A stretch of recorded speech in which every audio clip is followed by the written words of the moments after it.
அடுத்த அங்கம், அதாவது விழுதுகள் நிகழ்ச்சியின் கடைசி அங்கத்துக்கு போகக்கூடிய நேரம் வந்துருச்சு. எதுவும் சொல்ல போறீங்களா குறிப்பா? அதாவது வாழ்க்கையில வெற்றி பெற பல வழிமுறைகள் இருந்தாலும் அதை பின்பற்றினாதான் அந்த வெற்றி வந்து நமக்கு கைக்கு வந்து சேரும் இல்லையா?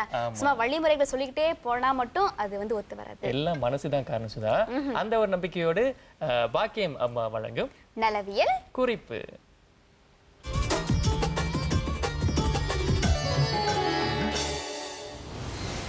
வணக்கம் அன்பர்களே. நம்ம வீட்டில் எவ்வளவுதான் ஆரோக்கியமான ஆகாரங்களை சமைச்சு கொடுத்தாலும் சில சமயங்களில் சில குடும்பங்களில் ஒரு சில பெரியவர்களுக்கு இரத்த கொதிப்பு இருக்கும். அந்த இரத்த கொதிப்பு வர்றது வந்து அவங்களுக்கு டென்ஷன், வேலைப்பழு, அவங்க எண்ணெய் தேய்க்காமல் தலையில் சூடு ஏற விடுறது, தூக்கம் அதிகம் இல்லாதது, இந்த மாதிரி பல கோளாறுகளால் இரத்த கொதிப்பு வரும். அவங்களுக்கு கடந்து பார்த்திங்கன்னா 120க்கு மேலே இருக்கும். சில சமயங்களில் 160 கூட போகும். இதில் முதல் சிம்டம்ஸ், அந்த எனக்கு இரத்த கொதிப்பு இருக்குது அப்படி சொல்லி உள்ளதுக்கு முதல் சிம்டம்ஸ் வந்து லேசாக ஒரு மயக்கம் கொடுக்கும். பித்தம் ஏறுதுன்னு சொல்கிறதுக்கு அடையாளம் அது. அந்த பித்தம் ஏறும்போதே நீங்கள் என்ன செய்யணுன்னா எலுமிச்சை பழத்தை பிழிஞ்சு குடிக்கணும். சிலவங்களுக்கு கேஸ்ட்ரிக் இருந்தால் எலுமிச்சை பழம் ஒத்துக்கொள்ளாது தான்.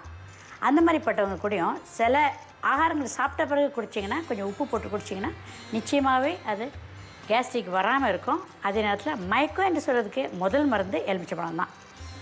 ஆரஞ்சு பழம் யூஸ்வலாக சாப்பிட்டே இருந்தீங்கன்னா இந்த மயக்கம்லாம் வரதை கொஞ்சம் தடுக்கலாம். இந்த புளிப்பு பழங்கள் வந்து உங்களுடைய இரத்த கொதிப்பை அடக்கிறதுக்கு ஒரு சக்தி உண்டு. அதனால தான் நம்ம அறுசுவையிலையும் புளிப்பு என்பது ஒரு சுவையாக நம்ம சேர்த்து சாப்பிட்றது. ஆக இன்று நம்ம பேச போகிறது வந்து பிளிம்பிங் ஸ்டார் ஃப்ரூட். இது பெருசு, இது வெளிநாட்டில் உள்ளது. இந்த பழத்தை வந்து நீங்கள் சில சமயங்களில் ஆகாரத்தோடு சாப்பிட்லாம். ஒவ்வொரு நாளும் ஒரு 2-3 நாளாவது ஒரு வாரத்துக்கு சாப்பிட்டிங்கன்னா ரொம்ப நல்லது. ஏனெண்டா யாருக்கு இரத்த கொதிப்பு இருக்குதோ அவங்களுக்கு இதில் ஜூஸு கொஞ்சம் எடுத்து பிளெண்ட் பண்ணி ஜூஸாக காலையில் வெறும் வயிற்றில் கொடுத்திங்கன்னா ரொம்ப வேலை செய்யும். மயக்கம் உடனே நிற்கும். அவங்களுடைய இரத்த கொதிப்பு வந்து அந்த லெவலுக்கு கொஞ்சம் கொஞ்சம் இறங்கி வந்துடும். இதுக்கு கூட செல்லரி இந்த மாதிரி 2-3 மருந்துகளை சேர்த்து சொல்லலாம். அதை அப்புறம் விளக்கமாக சொல்கிறேன். இந்த மருந்தும் இதை ஒரு பழமாக சாப்பிட்றத விட மருந்தாகவும் பாவிக்கிறது நல்லது. இதை நீங்கள் வாரம் ஒரு தடவை என்ன செய்யணுண்டா, பிள்ளைகள்லாம் சாப்பிட்றது மாதிரி சின்ன சின்னதாக அழகாக, இது வந்து ரொம்ப அழகாக இருக்கும் பாருங்கள். ஸ்டார் ஃப்ரூட்டுன்னு சொல்கிறதுக்கே அழகு இந்த மாதிரி ஸ்டார். ஸோ ஸ்டார் ஃப்ரூட் இதை வாங்கி கொஞ்சம் சின்ன பிள்ளைகளுக்கு கொடுக்கும்போது உப்பு போட்டுக்குங்க, கொஞ்சம் சீனி போட்டுக்குங்க, அல்லது தேன் ஊற்றிக்குங்க. அதில் தொட்டு சாப்பிட்ற மாதிரி சின்னதுலேயே பழக்கிறங்க. அப்போ தான் எல்லா பழங்களுமே சாப்பிட்டு வந்திருக்கிறோம் என்று உள்ள ஒரு ரீதியில் அவங்க பழங்களை சாப்பிட ஆரம்பிப்பாங்க. அப்போ அவங்களுக்கு சீக்கு இருக்கும்போதும் ஒரு நோய் வந்துருச்சுன்னு சொல்லும் போதும் உடனே இதை எடுத்து பிளெண்ட் பண்ணி ஜூஸ் குடித்தாங்கன்னா அது அடங்கும்.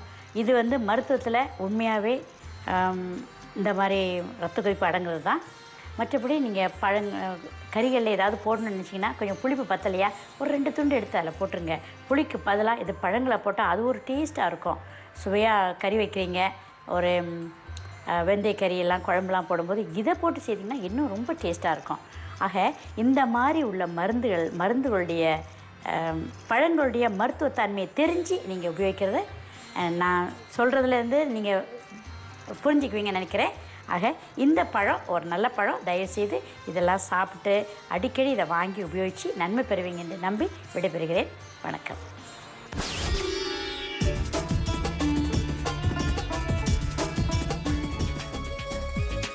விருதுகளின் 3வது சுற்றின் முதல் நாள் இது. இன்றைய நிகழ்வில் கலந்து கொண்ட உங்கள் அனைவருக்குமே எங்களின் நெஞ்சார்ந்த நன்றி. சுதா, SPM அந்த ரிசல்ட் இருக்கு இல்லையா, அது நீங்க எடுத்துட்டீங்க தானே? இல்ல கண்ணா, அடுத்த வருஷம் தான் எடுக்கலாம்னு இருக்கேன். சொல்லுங்க கண்ணா. அந்த நெஞ்சு எப்படி இருந்துச்சு சுதா? பட அடிச்சுக்கிச்சு. ஆமா, இன்னும் 2 வாரத்துல, இந்த மாசம் 2வது வாரத்துல வந்து SPM எழுதுன, போன வருஷம் SPM எழுதுன மாணவர்களுக்கு நெஞ்சு படன்னு அடிக்க போகுது. ஏன்னா அடுத்த இந்த மாசம் 2வது வாரத்துல வந்து SPM ரிசல்ட் வெளியாக போறதா சொல்லியிருக்காங்க. சுமார் 4,42,936 பேர் போன வருஷம் எழுதியிருக்காங்களாம். இந்த 2 வாரத்துல அவங்களுடைய ரிசல்ட் தெரிய போகுது. எப்பயிலிருந்து கொஞ்சம் மெதுவா அப்படி பக்குவமா இருங்களேன் கண்ணா. நம்முடைய தம்பி தங்கைகள் நிச்சயமா நல்லா தான் எழுதியிருப்பாங்க.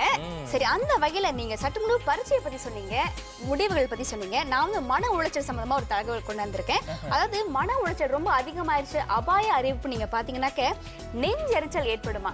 அதாவது மன உளைச்சல் அதிகமா ஏற்படும் போது இந்த வயிற்றுல இருக்கக்கூடிய அமிலம் வந்து அதிகமாக சுரக்கும் அப்படின்னு சொல்றாங்க. அந்த சமயத்துல என்ன பண்றாங்கன்னா நம்ம அதிகமா சாப்பிடுவோம் மன உளைச்சல் இருக்கும்போது. ஆக இந்த அமிலங்கள்லாம் வந்து பின்னுக்கு தள்ளப்படும், அதாவது நெஞ்சு பகுதிக்கு தள்ளப்படும் அப்படின்னு சொல்றாங்க அதிகமாகும் போது மன உளைச்சல். ஆக இப்படி ஆகும்போது என்ன ஆகுனாக்க நெஞ்சு கரிப்பு, நெஞ்செரிச்சல் ஏற்படும். இது வந்து அபாய அறிவிப்பு அப்படின்னு சொல்றாங்க மன உளைச்சலுக்கு.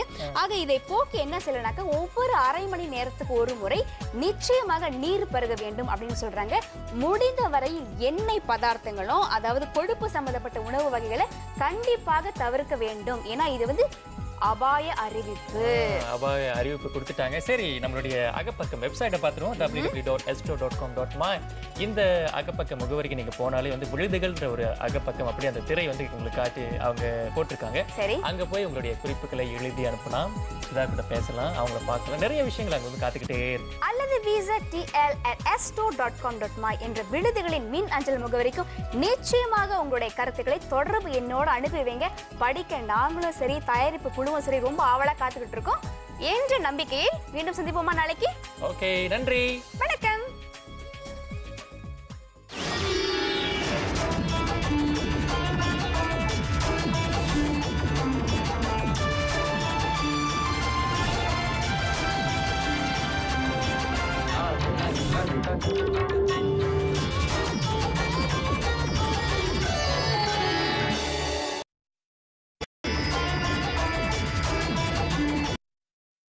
இவ்வளவு விஷயங்கள் இருக்கா? நிச்சயமா டாக்டர் சொன்ன அத்தனை விஷயங்கள் உங்களுக்கு வந்து சேர்ந்துருக்கணும்னு நம்புறோம். ஆக யோகாசனம் செய்ய வாய்ப்பு இருந்ததுன்னா நிச்சயமா நீங்க வந்து பயன்படுத்திக்கணும். ஏன்னா உடலுக்கும் மனதுக்கும் நிச்சயமா அது ஒரு நல்ல வாழ்க்கைக்கு வழிவகுக்கும் அப்படின்னு டாக்டரே சொல்லியிருக்காரு. சரி, அதோட வந்து இப்ப தொடரும் அங்க வந்து திரும்ப பாக்கியம் அம்மா காத்துக்கிட்டே இருக்காங்க உங்களுக்காக நலவியல் குறிப்பு.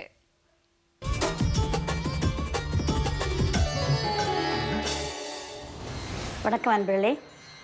இன்று வாரம் ஒரு கீரை என்ற ரீதியில் இன்றைக்கி நம்ம பேச போகிறது தவுசு முருங்கீரை. இது தவுசு முருங்கை. தவுசு முருங்கை என்று ஏன் பேர் வந்ததுன்னா தவுசு செய்கிற முனிவர்களால் இது அதிகமாக பாவிக்கப்பட்டது. அந்த முனிவருடைய பசி அடக்கிறதுல இது ரொம்ப சிறந்தது.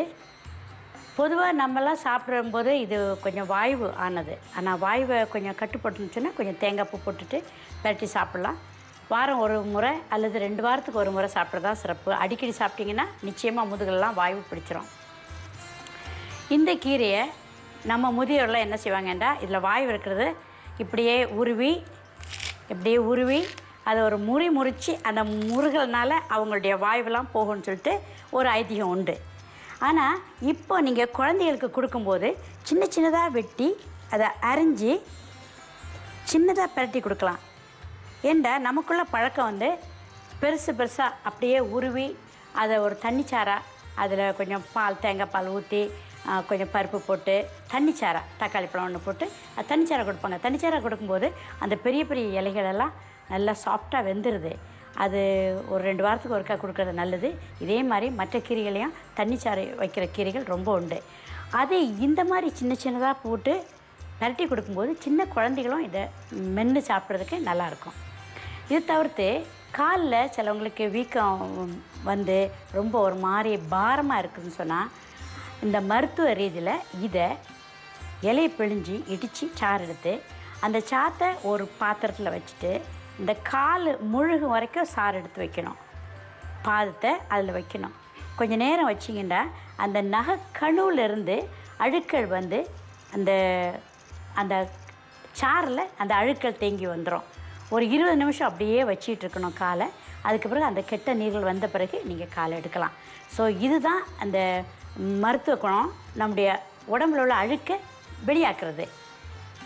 அப்புறம் நீங்கள் அந்த சாறை எடுத்து வீசிடணும், அப்புறம் சாப்பிடக்கூடாது. இந்த மாதிரி அது மட்டும் இல்லை, ஏதாவது ஒரு வீக்கம் வலி இருந்தால் கூடயும் நீங்கள் அதே சாறை எடுத்து பூசி வைக்கலாம். தவச முருங்கீரை சாறு எடுத்து பூசி வைக்கலாம். ரொம்ப சிறப்பானது. இதை சின்ன பிள்ளைகளுக்கு சொல்லிக் கொடுங்க. உங்களுடைய வீட்டில் உள்ள பெரியவங்க வந்து அடுத்தடுத்த வாலிப பிள்ளைகளுக்கு இதோடைய பயன்களை சொல்லி கொடுத்தீங்கன்னா அவங்க ஏதாவது ஒரு சின்ன சின்ன பிரச்சனைகள் வருது வீட்டில் உள்ளவங்களுக்கு சொன்னால் அதை செய்துருவாங்க. தலையில் நெத்தியில் கூடயும் பத்து போடலாம். அந்த நீர் வீக்கத்தை நெற்றியில் உள்ள தலையில் உள்ள நீரெல்லாம் எடுக்கிறதுக்கு இந்த சாறு தண்ணி படாத சாறாக இருக்கணும். இடித்து புழிஞ்சு அந்த ரசத்தை எடுத்து இது பண்ணலாம். ஒரு கரண்டி ஒவ்வொரு நாளும் குடிச்சிட்டும் வரலாம். மருந்து என்று சொல்லும்போது ஒரு 3 நாள் அல்லது 5 நாள் ஒரு கரண்டி இடித்து சாறு எடுத்து குடிச்சிங்கன்னா குத்து இருமல், சும்மா குத்தி இருக்கிற இருமல் போகும். சில சின்ன கரப்பான்கள் போகும். ஏன் இது மாதிரி பொதுவாக எல்லாமே போகும்னு சொல்லும்போது இது இந்த ரத்தத்தை சுத்தி பண்ணுறது என்பது அர்த்தம். இதோடைய மெயின் அர்த்தம் ரத்தத்தை சுத்தி பண்ணுறது. அதனால் தயவுசெய்து இதெல்லாம் நீங்கள் பாவிச்சு நன்மை அடைவீங்கன்னு நம்புகிறேன். அடுத்து பேசும் வரைக்கும் வணக்கம்.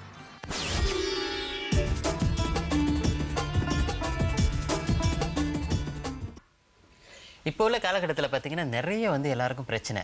அதாவது என்ன பிரச்சனைனாக்க அதை வேலையை விட்டு நீக்கிட்டாங்க, அதாவது வந்து வேறு வேலை தேடணும், இந்த மாதிரியான பிரச்சனைகள்லாம் நிறைய இருக்குது. இதுக்கு வந்து முக்கியமான காரணம் என்னன்னாக்கா, அதாவது நம்ம வந்து இதுக்கு வந்து இதுலேருந்து நம்ம வந்து தவிர்த்து கொள்ள முடியாது. அதாவது இந்த வேலை பிரச்சனை, வேலையிலேருந்து நீக்கிட்டாங்க, இந்த மாதிரி பிரச்சனையிலேருந்து நம்ம தவிர்த்து கொள்ள முடியாது. ஆனால் வந்து நம்ம ஒரு விஷயத்தை செய்யலாம். அதாவது நம்ம வந்து அதுக்கு பொருத்தமான, நமக்கு பொருத்தமான அந்த வேலை தேர்வை நம்ம மேற்கொள்ள வேண்டும். வேலை தேர்வு செய்யும் போது சோதி முக்கியமா எந்த நிறுவனத்துக்கு போறோமோ முக்கியமா என்ன செய்யணும்னாக்க அந்த வேலை மனுபாரம் இருக்கு இல்லையா, அதை நீங்க ரொம்ப கச்சிதமா செய்யணுங்க. ஏன்னா நீங்க நிறைய குறிப்புகள், நிறைய வேலைகள், அனுபவங்கள் உங்ககிட்ட இருக்கும். அதாவது ரொம்ப விளாவரியா ஒரு 60 பக்கத்துல எழுதாம ஒரு 2 பக்கங்களுக்கு வந்து உங்களுடைய அடக்கத்தை வச்சிருக்கணும். உங்களோட அனுபவங்கள், வேலை அனுபவங்கள்லாம் 2 பக்கத்துக்கு வர மாதிரி நிச்சயமா பாத்துக்கணும். தவிர ரொம்ப விளாவரையெல்லாம் இருக்கக்கூடாது. 1 நிமிடத்துக்குள்ள வந்து உங்களுடைய அந்த வேலை மனு, அந்த பாரத்தை வந்து படிக்கிற மாதிரி நீங்க வந்து எழுதி வச்சுக்கணும். அதோட பார்த்தீங்கன்னா இப்போ வந்து நம்ம வந்து ஒரு துறையில் படிச்சிருக்கலாம். அதாவது உதாரணத்துக்கு வந்து நான் வந்து ஒரு ஐடி துறையில் படிச்சிருக்கேன், கணினி துறையில் படிச்சிருக்கேன்னு வச்சுக்கோங்க. நம்ம வந்து கணினி துறையில தான் நமக்கு அந்த வேலை தேவை அப்படின்னு நம்ம தேர்ந்தெடுக்காம நமக்கு வந்து எந்த வேலை வாய்ப்பு கிடைக்குதோ அந்த வாய்ப்பை நம்ம பயன்படுத்திக்கலாம். அப்போ வந்து நமக்கு வந்து இந்த வேலையில்லா திண்டாட்டம் வந்து ஒரு பிரச்சனையா இருக்குது. ஏன்னாக்க ஆய்வின்படி பார்த்தீங்கன்னாக்க நம்ம பல பேர்கிட்ட கேட்டிருக்கோம். அதாவது அந்த மனித வள அமைச்சு அந்த மாதிரி விஷயங்கள்ல கூட நம்ம கேட்டிருக்கோம். அவங்க கூட என்ன சொல்றாங்கன்னாக்க, இந்த ஆய்வின்படி பார்த்தீங்கன்னாக்க வேலை வாய்ப்புகள் இல்லாமல் இல்லை, ஆனா வந்து அந்த வேலை வாய்ப்புகள் ஏன் எடுத்துக்கொள்ளப்படலை அப்படின்னு பார்த்தீங்கன்னாக்க எல்லாம் வந்து வேலை வந்து ரொம்ப தேர்ந்தெடுத்து தேர்வு செய்யறாங்க. அதனால தான் வந்து அவங்களுக்கு வந்து அந்த வேலை கிடைக்காம இருக்கு அப்படின்னு அவங்க சொல்லியிருக்காங்க. சரி, இன்னொரு விஷயம் நீங்க பாத்தீங்கன்னா சோதி, அந்த விழிப்புணர்வு இருக்கணும். என்ன வேலைக்கு நம்ம வந்து மனு செய்யறோம், அதாவது நம்ம ஒரு துறைக்கு படிச்சிருக்கலாம், அந்த துறைக்கேற்ப வேலை கிடைக்கணும்னு நினைக்கிறது தப்பான விஷயம் கிடையாது. ஆனா அந்த காலகட்டத்துல கணினி ரொம்ப முக்கியமான அம்சமா இருக்கா, அல்ல தொழில்துறை சம்பந்தமான விஷயங்கள் வந்து அந்த நாட்டுல எந்த விஷயத்துக்கு வந்து முக்கியத்துவம் அதிகமா இருக்கு, எந்த துறைக்கு வேலை வாய்ப்பு அதிகமா இருக்குன்னு பார்த்துக்கிட்டு அந்த மனு தாக்கல் போட்டு நிச்சயமா அந்த வேலை கிடைக்கக்கூடிய வாய்ப்புகள் ரொம்ப பிரகாசமா இருக்கு. ஏன்னா சம்பந்தம் இல்லாத ஒரு துறை நம்ம படிச்சிருப்போம், ஒரு 10 வருஷத்துக்கு மேலே படிச்சிருப்போம், அதே துறைக்கே வேலை செய்யணும் அப்படின்னு கிடைக்கும் போது அந்த காலகட்டத்தில் அந்த தொழில் துறை வந்து ஒரு பிரபலம் இல்லாத ஒரு சூழ்நிலையில வந்து என்னதான் செய்ய முடியும். ஆக இந்த மாதிரி பட்சத்துல அந்த வேலை இல்லா திண்டாட்டம் நிறைய ஏற்படுது. அதோட பார்த்தீங்கன்னா இன்னொரு விஷயம் சொல்லுவாங்க, அதாவது மல்டி டாஸ்கிங் அப்படின்னு சொல்லுவாங்க. அந்த மல்டி டாஸ்கிங்னா பல விதமான வேலைகளை செய்யும் முறை. அதாவது நீங்க வந்து ஒரே வேலையில மட்டும் இருக்காம பல விதமான வேலைகளை நீங்கள் செஞ்சுக்கிட்டு இருந்தீங்கன்னா, அதாவது வந்து உதாரணத்துக்கு வந்து நீங்கள் வந்து ஒரு வேலையில் இருக்கீங்க, அங்கே வந்து நிரந்தரமாக வேலை செய்கிறீங்க, ஆனால் வந்து மாலை நேரங்களில் வந்து ஒரு டியூஷன் வகுப்பு ஆரம்பிக்கிறீங்க. அப்போ வந்து இந்த நிரந்தர வேலையில் வந்து ஏதாவது பிரச்சனை உங்களுக்கு ஏற்படும் போது நீங்கள் என்ன பண்ணலான்னாக்க, உங்களுக்கு வந்து ஒரு சாயறதுக்கான ஒரு மடி இருக்கிறது மாதிரி அந்த டியூஷன் வகுப்புகள் போன்றவை வந்து உங்களுக்கு உதவி செய்யக்கூடிய வாய்ப்பு இருக்குது. ஒருவேளை அதிலேயே வந்து நீங்கள் வந்து ஒரு முன்னேற்றமான வழியை காணக்கூடிய வாய்ப்புகளும் இருக்குன்னு தான் சொல்லணும். நிச்சயமா. அப்புறம் வந்து ஊடகங்களோட பங்கு நீங்க வந்து நல்லா பயன்படுத்திக்கணும். ஏன்னா வேலை தேர்வு செய்யும் போது எப்படிப்பட்ட வேலைகள் அப்படின்ற ஊடகங்கள்ல இணையதளம் இருக்கு, பத்திரிகை இருக்கு, சஞ்சிகைகள் இருக்கு, இந்த மாதிரி ஊடகங்கள் சம்பந்தப்பட்ட விஷயங்கள்ல தொலைக்காட்சியில் கூட அடிக்கடி காட்டுவாங்க இந்த துறைக்கு வேலைக்கு வந்து ஆள் தேவை அப்படின்னு. ஆக இந்த மாதிரி ஊடகங்களோட அர்ப்பணிப்பு வந்து எப்பொழுதுமே இருக்கணும். ஊடகங்களோட அப்படியே ஒரு இணைப்பிரியாத உறவு வச்சுட்டு இருந்தாதான் எந்த சமயத்தில் எப்படிப்பட்ட வேலைக்கு வந்து ஆழ்வு தேர்வு அப்படின்னு உங்களுக்கு நல்லா விளக்கமா தெரியும். அதோட பார்த்தீங்கன்னா இப்போ வந்து நாம வந்து பெரும்பாலானவங்க, அதாவது நம்ம வந்து படிக்கும் போதே நினைச்சு பார்ப்பாங்க, அதாவது இப்போ வந்து எந்த துறை வந்து ரொம்ப அதிகமா இவங்க வந்து படிக்கிறாங்க அந்த துறையில தான் எல்லாரும் போய் படிப்பாங்க. ஆனா நம்ம என்ன பண்ணலாம்னா கொஞ்சம் வித்தியாசமான துறைகள்னு நம்ம படிப்பை மேற்கொள்ள முயற்சி செய்யலாம். உதாரணத்துக்கு பார்த்தீங்கன்னாக்கா இப்போ வந்து உயிரியல் தொழில்நுட்பம் தொழில்நுட்பம், அதாவது பயோடெக்னாலஜி அப்படின்லாம் சொல்கிறாங்க இல்லையா, இந்த மாதிரியான துறைகளில் வந்து இப்போ வந்து வாய்ப்பு இல்லாத மாதிரி இருக்கலாம். அதாவது அது வந்து பெரிய முன்னேற்றகரமான துறையாக இல்லாமல் இருக்கான். ஆனால் வந்து ஒரு 10 வருஷம் கழிச்சோ இல்லை ஒரு 5 வருஷம் கழிச்சோ அந்த துறையில் வந்து என்ன மாதிரியான வாய்ப்புகள் இருக்குது, அந்த மாதிரியான விஷயங்களை நம்ம ஆராய்ஞ்சு பார்த்தோம்னா நிச்சயமாக அது வந்து ஒரு பெரிய வாய்ப்பாக இருக்குது. உதாரணத்துக்கு வந்து ஒரு 10 வருஷத்துக்கு முன்னாடி இந்த பயோடெக்னாலஜி இல்லாட்டி இந்த உயிரியல் தொழில்நுட்பம் அப்படிங்கிற ஒரு துறை வந்து பிரபலம் இல்லாத துறையாக இருந்துச்சு. ஆனால் அந்த துறையில் படிப்பை மேற்கொண்டவங்க வந்து இப்போ வந்து ஒரு நல்ல நிலையில் இருக்காங்க அப்படிங்கிறது உண்மை. அதாவது வேலை வாய்ப்பு சொல்லும் போது சோதி, படிப்பு ஒன்று இருக்கு, அனுபவம் ஒன்று இருக்கு. ஆனா இதனை தவிர்த்து புறப்பாட நடவடிக்கையில் நீங்க வந்து அதிகமான ஈடுபாடு வச்சிருந்தீங்கன்னா, பள்ளியில படிக்கக்கூடிய காலத்துல கழகமோ அல்லது விளையாட்டு துறையில இருந்தீங்கன்னா உங்களுக்கு எந்த வித வேலையும் கிடைக்க வந்து ரொம்ப சுலபமா இருக்கு அப்படின்னு சொல்றாங்க. ஆக தம்பி தங்கைகளே, புறப்பாட நடவடிக்கையில் ஈடுபடுவதை நீங்க தவிர்க்கவே கூடாது, பயன்படுத்திங்க. அதோட பார்த்தீங்கன்னா உங்களுடைய வேலை தேர்வை வந்து சிறப்பான முறையில் தேர்வு செய்யுங்க. நிச்சயமாக உங்களுக்கு வந்து அது ஒரு முன்னேற்றகரமான வாய்ப்பை வழங்கும் அப்படின்னு சொல்லி இன்றைய நிகழ்ச்சிக்கு வந்து ஒரு நிறைவுக்கு கொண்டு வந்துடலாம் நினைக்கிறேன். ஆக விடுதிகளில் நிறைய புது புதிய அங்கங்கள்லாம் வருது. உங்களுடைய கருத்துக்களை எப்பொழுதுமே vztl@astro.com.my என்ற மின் அஞ்சல் முகவரிக்கு அனுப்பிக்கிட்டே இருங்க. அந்த புதிய அங்கங்கள்லாம் எப்படிப்பட்ட திருப்தியை உங்களுக்கு கொடுத்திருக்கு போன்ற விஷயங்கள்லாம் உங்களுடைய மின்னஞ்சல் படிக்கும் போது எங்களுக்கும் தெரிய வருது. ஆக தொடர்ந்து உங்களுடைய ஆதரவை எங்களுக்கு வழங்கிக்கிட்டே இருக்குமாறு அன்போடு கேட்டுக்கொள்கிறோம். அதோட வந்து நீங்கள் எங்களோட தொடர்பு கொள்ளணும்னு விரும்புனீங்கன்னா மற்றொரு வாய்ப்பு உங்களுக்கு இருக்குது. அதாவது www.astro.com.my விழுதுகள் அப்படிங்கிற எங்களுடைய இணையதளத்துக்கு நீங்கள் போனீங்கன்னா அதில் விழுதுகள் பற்றிய பல விவரங்களை நீங்கள் பார்க்கலாம். அதாவது நீங்கள் வந்து சில வீட்டு அதாவது நலவியல் குறிப்பு இல்லாட்டி என்னது செய்வோம் உடற்பயிற்சி அங்கங்களை வந்து நீங்கள் மிஸ் பண்ணியிருந்தீங்கன்னா அதில் கூட நீங்கள் பார்க்கலாம். இந்த மாதிரியான பல விஷயங்கள் இருக்கு. நீங்கள் நிச்சயமாக எங்களுடைய இணையதளத்தை சென்று காணுங்கள். அதில் வந்து நீங்கள் எங்களோட தொடர்பு கொண்டு பேசலாம். சோதி, ஒரு சின்ன குறிப்பு எடுத்து வந்துருங்க சோதி. இந்த சர்க்கரை நோயாளிகள்லாம் இருக்காங்க இல்லையா, அவர்களுக்கு வந்து என்ன செய்யறாங்க, இந்த பிஞ்சு முட்டைக்கோஸ் இருக்கு, அதை சாப்பிடணும் அப்படின்னு சொல்லியிருக்காங்க. ஏன்னாக்க இதை சாப்பிட்டா வந்து இந்த சர்க்கரை நோயை ஏற்படும் இந்த உடல் உறுப்பு பாதிப்பை வந்து தவிர்க்கலாமா. ஆக முடிஞ்சவரை இன்னைக்கே சந்தைக்கு போயிட்டு இந்த பிஞ்சு முட்டைக்கோஸ் இருந்தா வாங்கி சாப்பிட்டு பாருங்க. சரி, அந்த கருத்துக்களுடன் அன்புடன் விடைபெற்றுக் கொள்வது நான் சோதிராஜன் பரஞ்சோதி, நான் ஜெயசுதா ஸ்ரீரங்கன். மீண்டும் சந்திப்போம். நன்றி, வணக்கம்.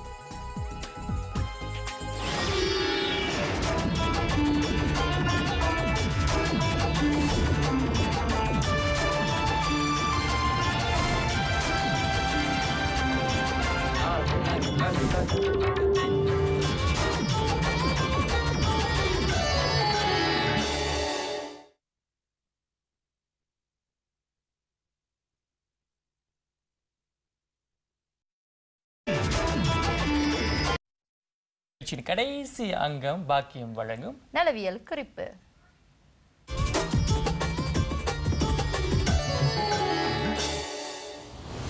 வணக்கம் அன்பர்களே. இன்று வாரம் ஒரு பூ என்ற ரீதியில் இன்றைக்கி ஆவாரம் பூ பேச போகிறோம்.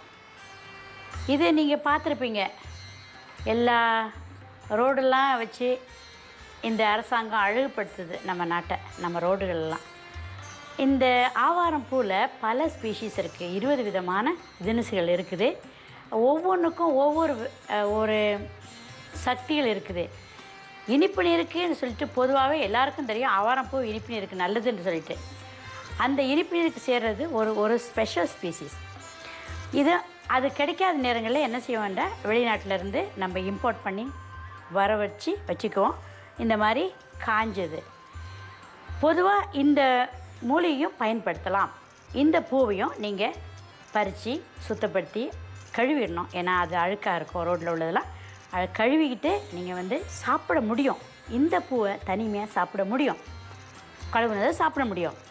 ஆக இது பயப்பட வேண்டாம். நீங்கள் இந்த இலைகள்லாம் எடுத்து காய வச்சு அரைச்சி உங்கள் மேனியை பொன்னாக்குறதுக்கு, இதுக்கு பேர் பொன் ஆவாரைன்னு சொல்கிறது. ஆவாரையில் பொன் ஆவாரை வந்து உடம்பை பொன்னாக்கக்கூடிய சக்தி இருக்குது. அதனால் இந்த உடம்பில் பூசி குளிக்கிறது மருந்துகளையும் இந்த பூவும் சேரும், இந்த இலையும் சேரும். ஒரு சரக்காக சேரும், பல சரக்குகள் சேர்த்து தான் ஒரு மருந்து உண்டாக்குவோம், அது சேரும். இந்த ஆவாரம் பூ என்ன செய்யலாம்னு சொன்னால், இந்த மாதிரி காய வச்சு ஆவாரம் டீ, ஆவாரம் பூவை இதுக்கு கூட கொஞ்சம் பித்தம் குறைக்கிறது மாதிரி சீரகம், கொஞ்சம் ஏலக்காய், இந்த மாதிரிலாம் போட்டு நீங்கள் அரைச்சி இந்த மாதிரி தூளாக்கி, ஓரளவு தூளாக்கி இதை வேக வச்சு குடிக்கலாம். இது என்ன நன்மை செய்யுதுனாங்க, மூத்திர பையில் உள்ள அடைப்பெல்லாம் குறைக்குது. நல்லா மூத்திரம் போகும், நல்ல இலகலாக ஜாமானுக்கு போகும். இனிப்பு இதை கட்டுப்பாட்டுக்குள்ளே கொண்டு வைக்கும். இந்த ஆவாரம்பூ டீயை குடிக்கிறதுனால அந்த காலத்துலலாம் நம்முடைய மக்கள் வந்து ஆவாரம்பூ டீ தான் குடித்தாங்க. செம்பருத்தம்பூ டீ குடித்தாங்க, ஆவாரம்பூ டீ குடித்தாங்க. இதனால என்ன செய்யுதுன்னு சொன்னால் அவங்களுடைய கிட்னி சுத்தப்படுத்தப்பட்டு அவங்களுடைய இனிப்பு கூடாது, இரத்த கொதிப்பு கூடாது, கொழுப்பு கூடாது. இதெல்லாம் சரியாக்கணும்னு சொன்னால் இந்த மாதிரி நம்முடைய மூலிகையிலேயே நீங்கள் தண்ணி வச்சு கொடுக்கணும். சில சமயம் கேட்பாங்க, குழந்தைகளுக்கு என்னங்க கொடுக்கலாம், தேன் நல்லதில்லை, கோப்பி நல்லதில்லை, கொக்கோ ட்ரிங்க்ஸ் நல்லதில்லை, எது குடிக்கலான்னு சொன்னாங்கன்னா இந்த மாதிரி உள்ள பூக்களை காய வச்சு அதை பவுட்ரு பண்ணி அதில் நீங்கள் வேக வச்சு சூப் மாதிரி செய்து கொடுங்க. இதுதான் டீ. இந்த மாதிரி சரக்குகளை நீங்கள் உபயோகிக்கிறனால உங்கள் குடும்பத்துடைய ஆரோக்கியம் பாதுகாக்கப்படும் என்று சொல்லி அன்போடு விடைபெறுகிறேன். வணக்கம்.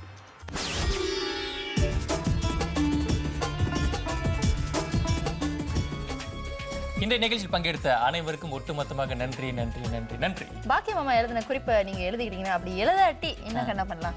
நம்முடைய அகப்பக்கத்துக்கு போகலாம், அதாவது வெப்சைட் அங்கே போகலாம். அந்த வெப்சைட் எப்படி கொஞ்சம் சொல்லுங்க பார்ப்போம். www.astro.com.my அப்படியே ஒரு ஸ்லாஷ் போட்டுக்குங்க. போட்டுட்டு விழுதுகள் அப்படின்னு நீங்க டைப் பண்ணுங்க. அப்படி இல்லாட்டி அந்த ஆஸ்ட்ரோ வெப்சைட் கூட நீங்க போயிட்டு அங்க விழுதுகள் லிங்க் நீங்க பாத்தீங்கன்னாக்கா இப்ப திரையில கூட அந்த முகவரி தெரிஞ்சுக்கிட்டே இருக்கும் உங்களுக்கு.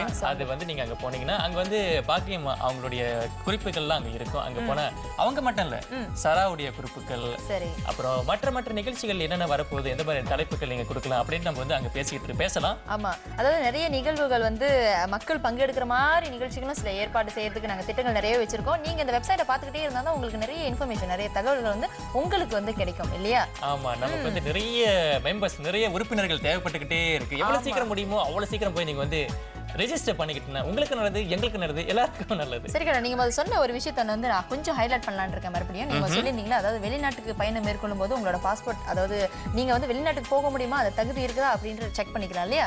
www.eme.gov.my அப்படி போனீங்கன்னாக்கா நம்மளோட சில விஷயங்கள் வந்து தெரிஞ்சுக்கலாம். இந்த மாதிரி நம்ம டிராவல் பண்ண முடியுமா? ஏன்னா கிட்டத்தட்ட 3 லட்சம் பேருக்கிட்ட வந்து தடை விதிக்கப்பட்டிருக்கு. அதுலயும் வந்து 60 விழுக்காடு வந்து நம்மளுடைய மலேசியன் மை கார்டு ஹோல்டர்ஸ் அப்படின்னு சொல்லியிருக்காங்க. இதுல எதுவும் பிரச்சனை வந்திருக்கா சுஷ்மிதா, இந்த அளவுக்கு நீங்க சொல்றீங்க? ஆமா, ஏன்னாக்கா அவங்களுடைய அந்த ஐசி நம்பரே வந்து அவங்க பாஸ்போர்ட்ல ஒண்ணு இருக்கும், அப்புறம் ஐசி நம்பர் ஒண்ணு. அது அவங்க பயணம் மேற்கொள்ளும் போது தான் அவங்களுக்கே தெரிஞ்சிருக்கு ஐசி நம்பர் தப்பா இருக்குது அப்படின்ட்டு. அங்க கீன் பண்ணி பார்க்கும்போது இவங்க வந்து இவங்களோட பயணம் வந்து தடை விதிக்கப்பட்டது அப்படின்னு சொல்லிட்டாங்க. அது எவ்வளவு ஒரு சர்ச்சைக்குரிய, குடும்பமே போகும்போது அவங்க ஒண்டி போக முடியலனாக்கா என்ன மாதிரியான பிரச்சனைகள் அவங்க எதிர்நோக்கி இருப்பாங்க. சரி, பிரச்சனைகளை தவிர்க்கணும்னா மறுபடியும் அந்த கவனம் குறைவு இருக்கக்கூடாது. www.eme.gov.my அந்த சிந்தனையோடு இப்போதைக்கு விடைபெற்றுக் கொள்கின்றோம். நான் சுஷ்மிதா முருகன், நான் கண்ணாசி மதன். மீண்டும் சந்திப்போம். நன்றி, வணக்கம்.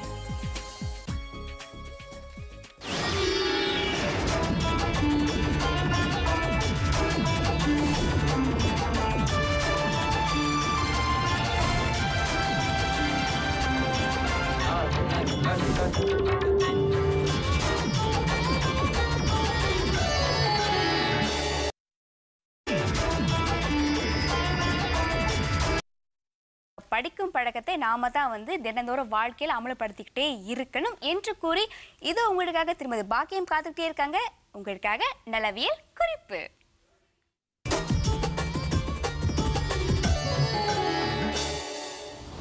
வணக்கம் அன்பர்களே. உங்களுக்கு இந்த ஒரு சரக்கு காட்டினா தெரியுதான்னு பாருங்கள். இதுக்கு பேர் கரியப்போளம். இந்த கரியப்போளத்தை குமரியிலேருந்து எடுக்கிறோம். குமரி என்றால் சோத்து கத்தாழை. அந்த குமரியை பற்றி தனியாக ஒரு நாள் நான் பேசுகிறேன். அந்த சோத்து கத்தாழையிலேருந்து எடுக்கிற கம்மு தான் இது, பிசின் மாதிரி உள்ளது. இதுக்கு பேர் கரியாப்போளம். கரியாப்போளம்ன்றா பெரியவங்களுக்கெல்லாம் தெரியும்.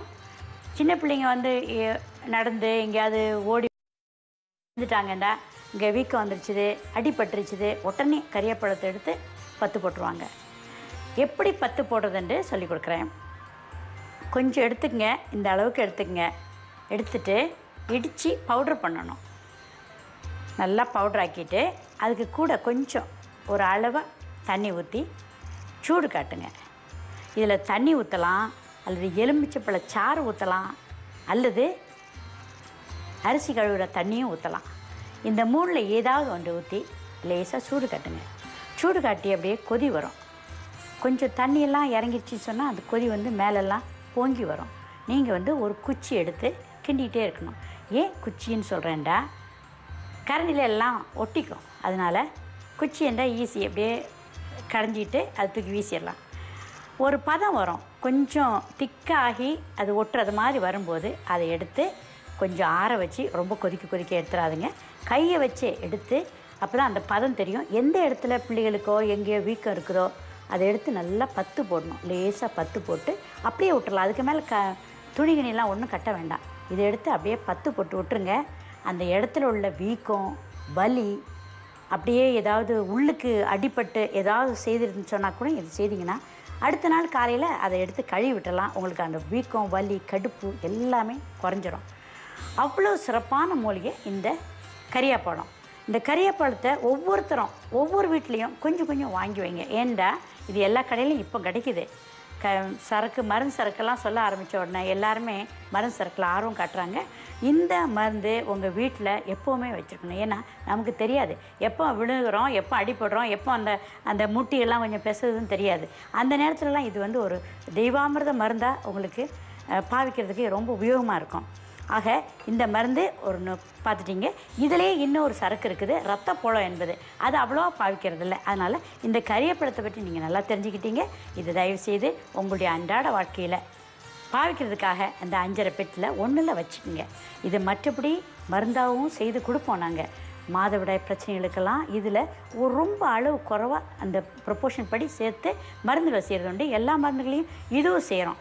இந்த கர்ப்பப்பையில் பிரச்சனைகள், கட்டிகள், அது இதெல்லாம் கரையிறதுக்கெல்லாம் இது ரொம்ப உத்தமமான மருந்து.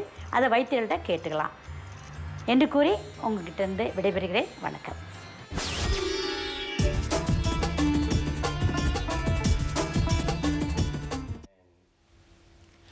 திரு வேமா அர்ஜுனன் அவர்களின் ஒரு நிரந்தர வரம் மற்றும் உறக்கம் களையட்டும் ஆகிய நூல்கள் பற்றிய விவரங்கள் நமது இணையதளத்தில் இடம்பெற்றுள்ளன. அதாவது www.astro.com.my/stroke விழுதுகள் என்ற இணையதளத்துக்கு நீங்கள் சென்றீங்கன்னா அங்கே வந்து இந்த நூல் பற்றிய விவரங்கள்லாம் இடம்பெற்றிருக்கு. அதோடு மறக்காமல் இந்த புத்தக மன்றம், அதாவது நமது நூலறிவு புத்தக மன்றத்திற்கு நீங்கள் படித்த நூல்கள் பற்றிய விவரங்களையும் அனுப்புங்க. அதுவும் இந்த இணையதளத்தில் இடம்பெறக்கூடிய வாய்ப்புகள் நிறையவே இருக்குன்னு சொல்லலாம். ஆக இன்றைய விழுதுகள் நிகழ்ச்சியை கலந்து கொண்ட உங்கள் அனைவருக்குமே எங்களின் மனமார்ந்த நன்றி எப்பொழுதுமே இருக்குங்க. உங்களுடைய ஆதரவும் ஒத்துழைப்பும் வந்து எப்பொழுதும் எங்களுக்கு இருக்கணும்னு நாங்களும் ரொம்ப ஆசைப்படுறோம். சோதி, ஒரு சின்ன குறிப்பு இருக்கு. அதாவது மன அழுத்தத்துக்கு அபாய அறிவிப்புல இன்னொரு அறிகுறி என்னன்னு பாத்தீங்கன்னா கை வந்து ரொம்ப நடுங்குமா சோதி. ஆக இந்த மாதிரி ரொம்ப கை நடுங்குச்சுன்னா தன்னால காரணம் இல்லாம உங்களுக்கு மன அழுத்தம் வந்து ரொம்ப அபாய நிலையில இருக்குன்னு அர்த்தம். ஆக நீங்க வந்து உடனடி என்ன செய்யணும்னாக்கா மருத்துவரை போய் பாக்குறதுதான் சிறந்த வழி அப்படின்னு சொல்றாங்க. ஆக மன அழுத்தம் முடிந்த வரையில் ஏற்படாமல் இருக்க பார்த்துக்குவோம். அப்படி அபாய அறிகுறிகள் தென்பட்டதுன்னா நிச்சயமா அதுக்கான சிகிச்சையும் மேற்கொள்ள நீங்க தவறக்கூடாது. அதோட நேர்களே, உங்களுக்கு பிடிச்ச எழுத்தாளர்களோட நீங்க தொடர்பு கொள்ளணும்னாலும் நமது இணையதளத்துக்கு சென்றீங்கன்னா அங்க வந்து உங்களுக்கு பிடித்த எழுத்தாளர் பற்றிய குறிப்புகள் எழுதுங்க. அவரை உங்களுடன் தொடர்பு படுத்த நாங்கள் முயற்சி செய்வோம்.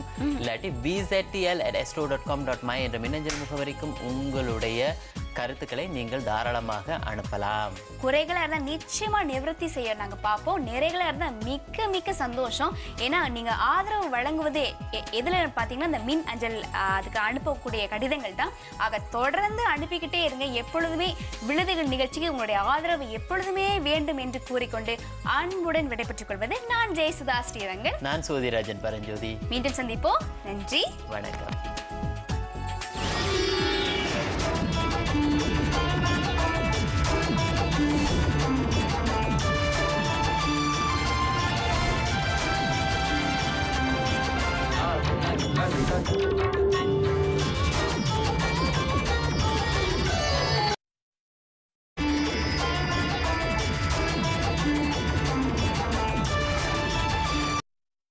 இப்போ உங்க ஏற்படியும் நன்றி, வணக்கம். உங்களோடதா இல்ல ஒரு நாளைக்கு இருக்கு உங்களுக்கு இருக்குங்க. சரிங்கம்மா. பாக்கியம் அம்மா வழங்கும் உங்களுக்காக நலவியல் குறிப்பு.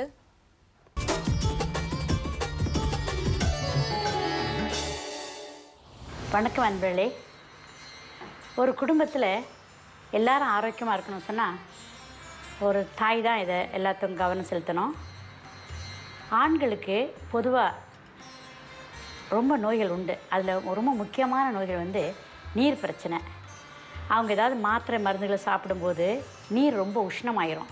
உஷ்ணமாச்சுன்னா மஞ்சளாக போயிட்டுருக்கோம். இதை கொஞ்சம் கவனிக்காவிட்டால் அது வந்து கல் உண்டாயிரும். அப்போ சிறுநீர் எரிச்சலாக போகும்.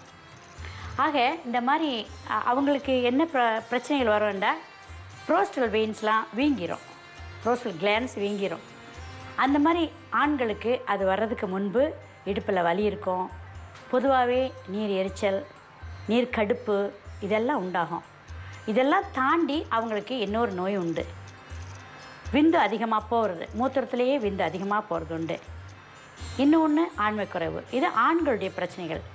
ஸோ இந்த சின்ன சின்ன பிரச்சனைகள்லாம் முதலாவதே ஒரு மனைவியானவள் நல்ல நல்ல மருந்துகளை கொண்டு வேக வச்சு கொடுத்தாங்கன்னு சொன்னால் அவங்களுக்கு சின்ன ஆரம்பத்திலேயே இது சரியாகிறதுக்கு வாய்ப்பு இருக்குது.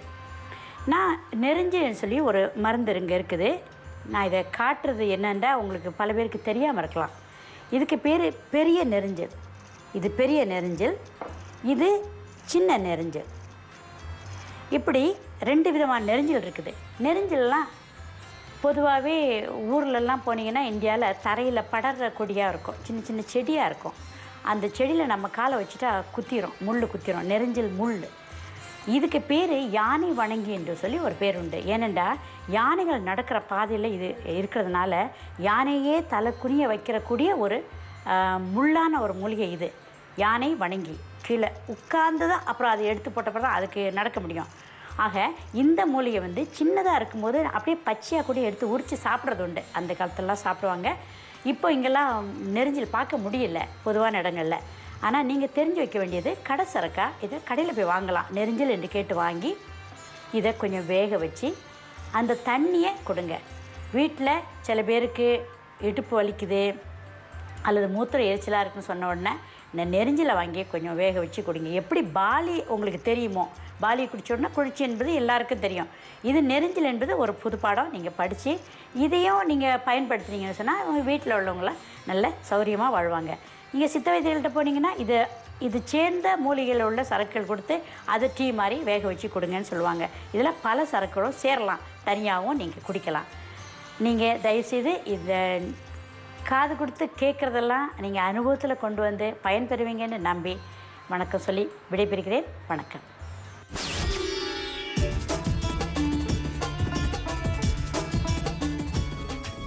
முற்றிலும் உண்மை நேர்களே. அவங்க அம்மா பாக்கியம்மா சொல்லியிருந்தாங்க, அதாவது நீங்கள் கேட்டதெல்லாம் வந்து கேட்டது அப்படியே விட்டுறாம அது வந்து பயன்படுத்தி சமைச்சு செஞ்சாதான் அதோடைய மகிமை தெரியும்னு சொல்லியிருந்தாங்க சுஸ்மிதா. ஆமாம், ரொம்ப அழகாக சொல்லியிருந்தாங்க. அது மட்டும் இல்லாமல் இன்னைக்கு வந்து வெள்ளிக்கிழமை இல்லையா, வெள்ளிக்கிழமையில ஒரு சிறப்பான இந்த அங்கத்தை நீங்கள் வந்து பார்த்துருப்பீங்க. அதாவது நீங்களும் பேசலாம் அப்படின்ட்டு நீங்களும் எங்களோடு வந்து பங்கெடுக்கலாம். மறுபடியும் நம்ம சொல்லிடுறோம் கண்ணா, www.astro.com.my என்ற இந்த முகவரிக்கு நீங்கள் போனீங்கன்னாக்கா விருதுகள் இருக்கும். அங்கே போனீங்கன்னாக்கா எப்படி இந்த அங்கத்துக்கு பங்கெடுக்கலான்ற விஷயங்கள், அதாவது முக்கியமாக உங்களோட ஃபோன் நம்பர், உங்களோட பேர் எழுதிட்டீங்கன்னாக்கா நாங்கள் உங்களை அழைத்து பேசுறதுக்கு இன்னும் வசதியாக இருக்கும்.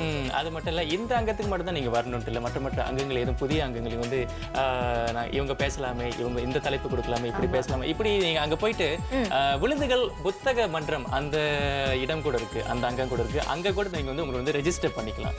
அந்த மாதிரி ரெஜிஸ்டர் பண்ணினா நீங்கள் வந்து நீங்களும் மறுபடியும் இங்கே விழுதுகள் அரங்கத்துக்கு, அதாவது அவங்க படித்த புத்தகத்தை பற்றி கூட அதில் எழுதி வைக்கலாம்.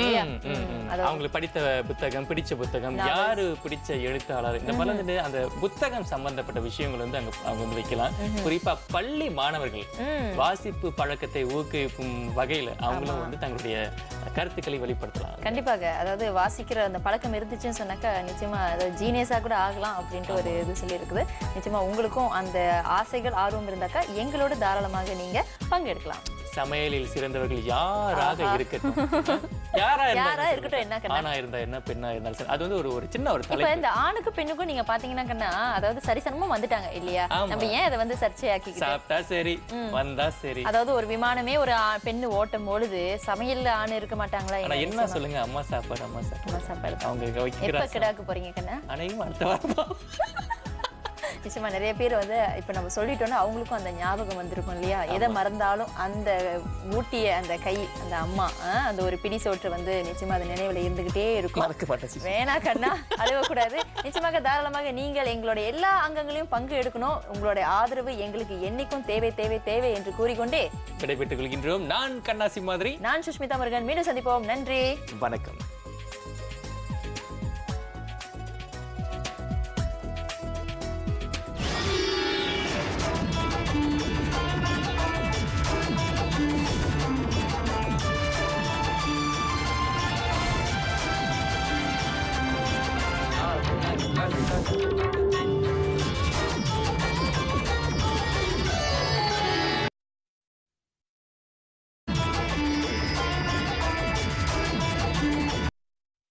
திருமதி பாக்கியம் அம்மா காத்துக்கிட்டே இருக்காங்க உங்களுக்காக நலவியல் குறிப்பு.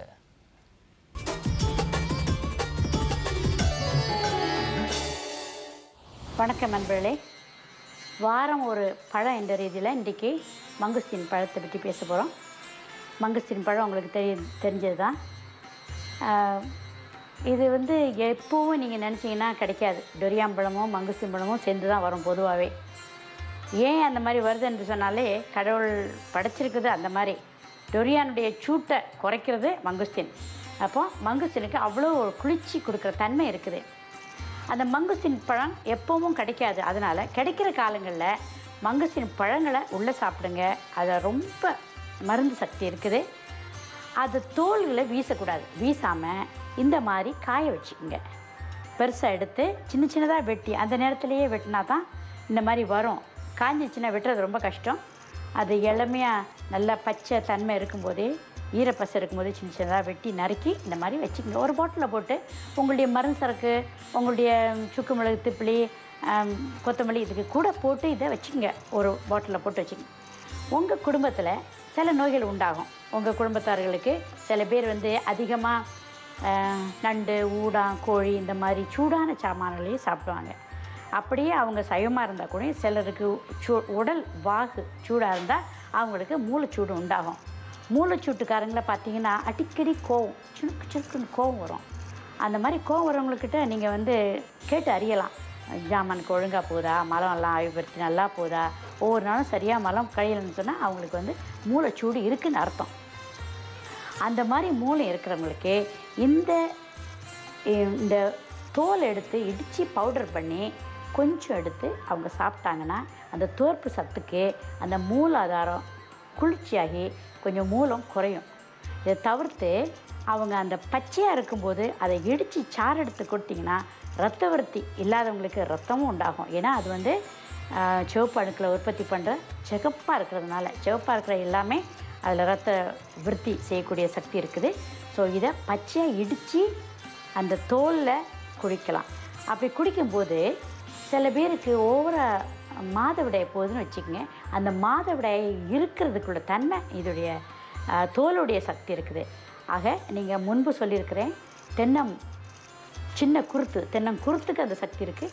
அதே மாதிரி மங்குஸ்தீனுடைய தோலுக்கு இருக்குது. இந்த ரெண்டையுமே சேர்த்து நீங்கள் சாறு எடுத்து குடிக்கலாம். இது தனியாகவும் குடிக்கலாம்.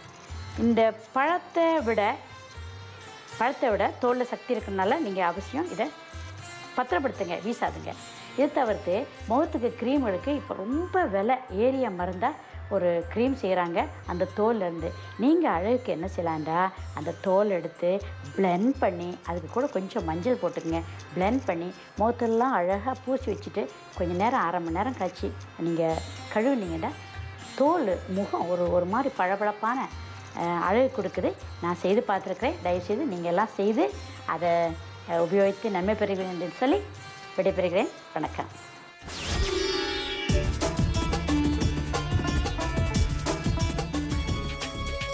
சரி ரசிகர்களே, விழுதுகளோட இணையதளம், அதாவது அகப்பக்கம் ஆரம்பிச்சிட்டோம். www.astro.com.my/ விழுதுகள் என்ற பக்கத்துக்கு நீங்கள் போனீங்கன்னா அதில் எங்களை பற்றிய தகவல்கள் நிறைய இருக்குது. நீங்கள் அனுப்பக்கூடிய தகவல்களையும் நீங்கள் எங்களுக்கு அனுப்பலாம். உங்களை பற்றி நாங்கள் தெரிந்து கொள்ளவும் நல்ல வாய்ப்பு இருக்கும். அப்புறம் சில நம்மளுடைய அங்கங்கள், அதாவது நலவியல் குறிப்பு, அப்புறம் செய்வும் உடற்பயிற்சி போன்ற அங்கங்களும் அதில் இடம்பெற்றிருக்கு. நீங்களும் அதை காண தவறாதீர்கள். எங்களுக்கு நல்ல ஆதரவு கொடுத்ததற்கு மிக்க நன்றி. வழக்கம் போல உங்களுடைய கருத்துக்களை visit@astro.com.my என்ற மின் அஞ்சல் முகவரிக்கு உங்களுடைய தொடர்பு என்னோட அனுப்பி வைங்க. ஏன்னா விழுதுகள் நீங்க பார்த்தீங்கன்னா ஒரு புதிய அங்கம் வந்திருக்கு, நீங்களும் பேசலாம்னு. ஆக அந்த அங்கத்தில் நீங்க பங்கு பெறணும்னு நினைச்சீங்கன்னாக்க உங்களுடைய தொடர்பு எண்ணை தான் நாங்கள் பயன்படுத்தக்கூடிய வாய்ப்பு இருக்கு. ஆக நிச்சயமாக தொடர்பு என்னோட கருத்துக்களை அனுப்புங்க. அதோட பார்த்தீங்கன்னா நூலறிவின் புத்தக மன்றத்துக்கும் தொடர்ந்து நீங்கள் படித்த புத்தகம் பற்றிய கருத்துக்களை அனுப்பி கொண்டே இருங்கள். சோதி, அன்னைக்கு நான் மன உளைச்சலுக்கு அபாய அறிவிப்பு நெஞ்செரிச்சலோ கை நடுக்கமோ காரணம் சொன்னேன். இன்னொரு அபாய அறிவிப்பு என்னன்னு பாத்தீங்கன்னா தீராத தலை சுற்றலாம். இதனை போக்க என்ன செய்யணும்னாக்க சர்க்கரை அளவை பரிசோதிக்க வேண்டும். 1, 1 மணி நேரத்துக்கு ஒரு முறை வந்து தண்ணீர் குடிக்க வேண்டும். 2, மூன்றாவதாக மூச்சு பயிற்சி செய்யணும்னு சொல்லியிருக்காங்க. இது 3 செஞ்சு பார்த்து இன்னும் அந்த தீராத தலை சுற்றல் போலையா, நீங்க உடனடியாக மருத்துவரை நாட வேண்டும். சரி, அலாரம் பங்கேற்பாளர் தேர்வு, அதாவது அலாரம் பார்ட்டிசிபென்ட்ஸ் ஆடிஷன் வந்து வரும் 14 மார்ச் 2009 சனிக்கிழமை அன்று காலை 9 மணி முதல் மாலை 6 மணி வரை ஆஸ்ட்ரோவின் நார்த் என்ட்ரன்ஸில் நடைபெற உள்ளது. இதுல வந்து யார் யார் கலந்துக்கலாம்னா மலேசியர்கள் 18 முதல் 40 வயது வரை உள்ளவர்கள் இதில் கலந்து கொள்ளலாம். தமிழ் பேச தெரிந்திருக்க வேண்டும், நல்ல பொது அறிவு இருக்க வேண்டும். வரும்போது மறக்காம உங்களுடைய அடையாள கார்டு நகல் மற்றும் புகைப்படத்தை எடுத்து வரவும். தவறாமல் பாஸ்போர்ட் சைஸ் புகைப்படம் போதுன்னு நினைக்கிறேன். அதாவது தவறாமல் இந்த அலாரம் பங்கேற்பாளர் தேர்வில் கலந்து கொள்ளுங்க. அந்த கருத்துடன் உங்களிடமிருந்து அன்புடன் விடைபெற்றுக் கொள்வது நான் சோதிராஜன் பரஞ்சோதி. நான் ஜெயசுதா ஸ்ரீரங்கன். மீண்டும் மீண்டும் சந்திப்போம். நன்றி, வணக்கம்.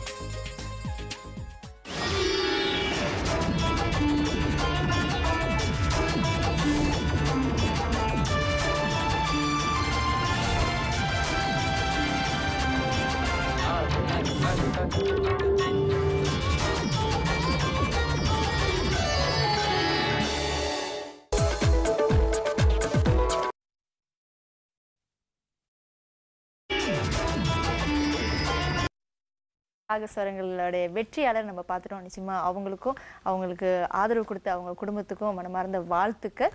இப்போ நம்மளுக்காக வைத்தியர் பாக்கியம் காத்துக்கிட்டே இருக்காங்க. உங்களுக்காக நலவியல் குறிப்பு.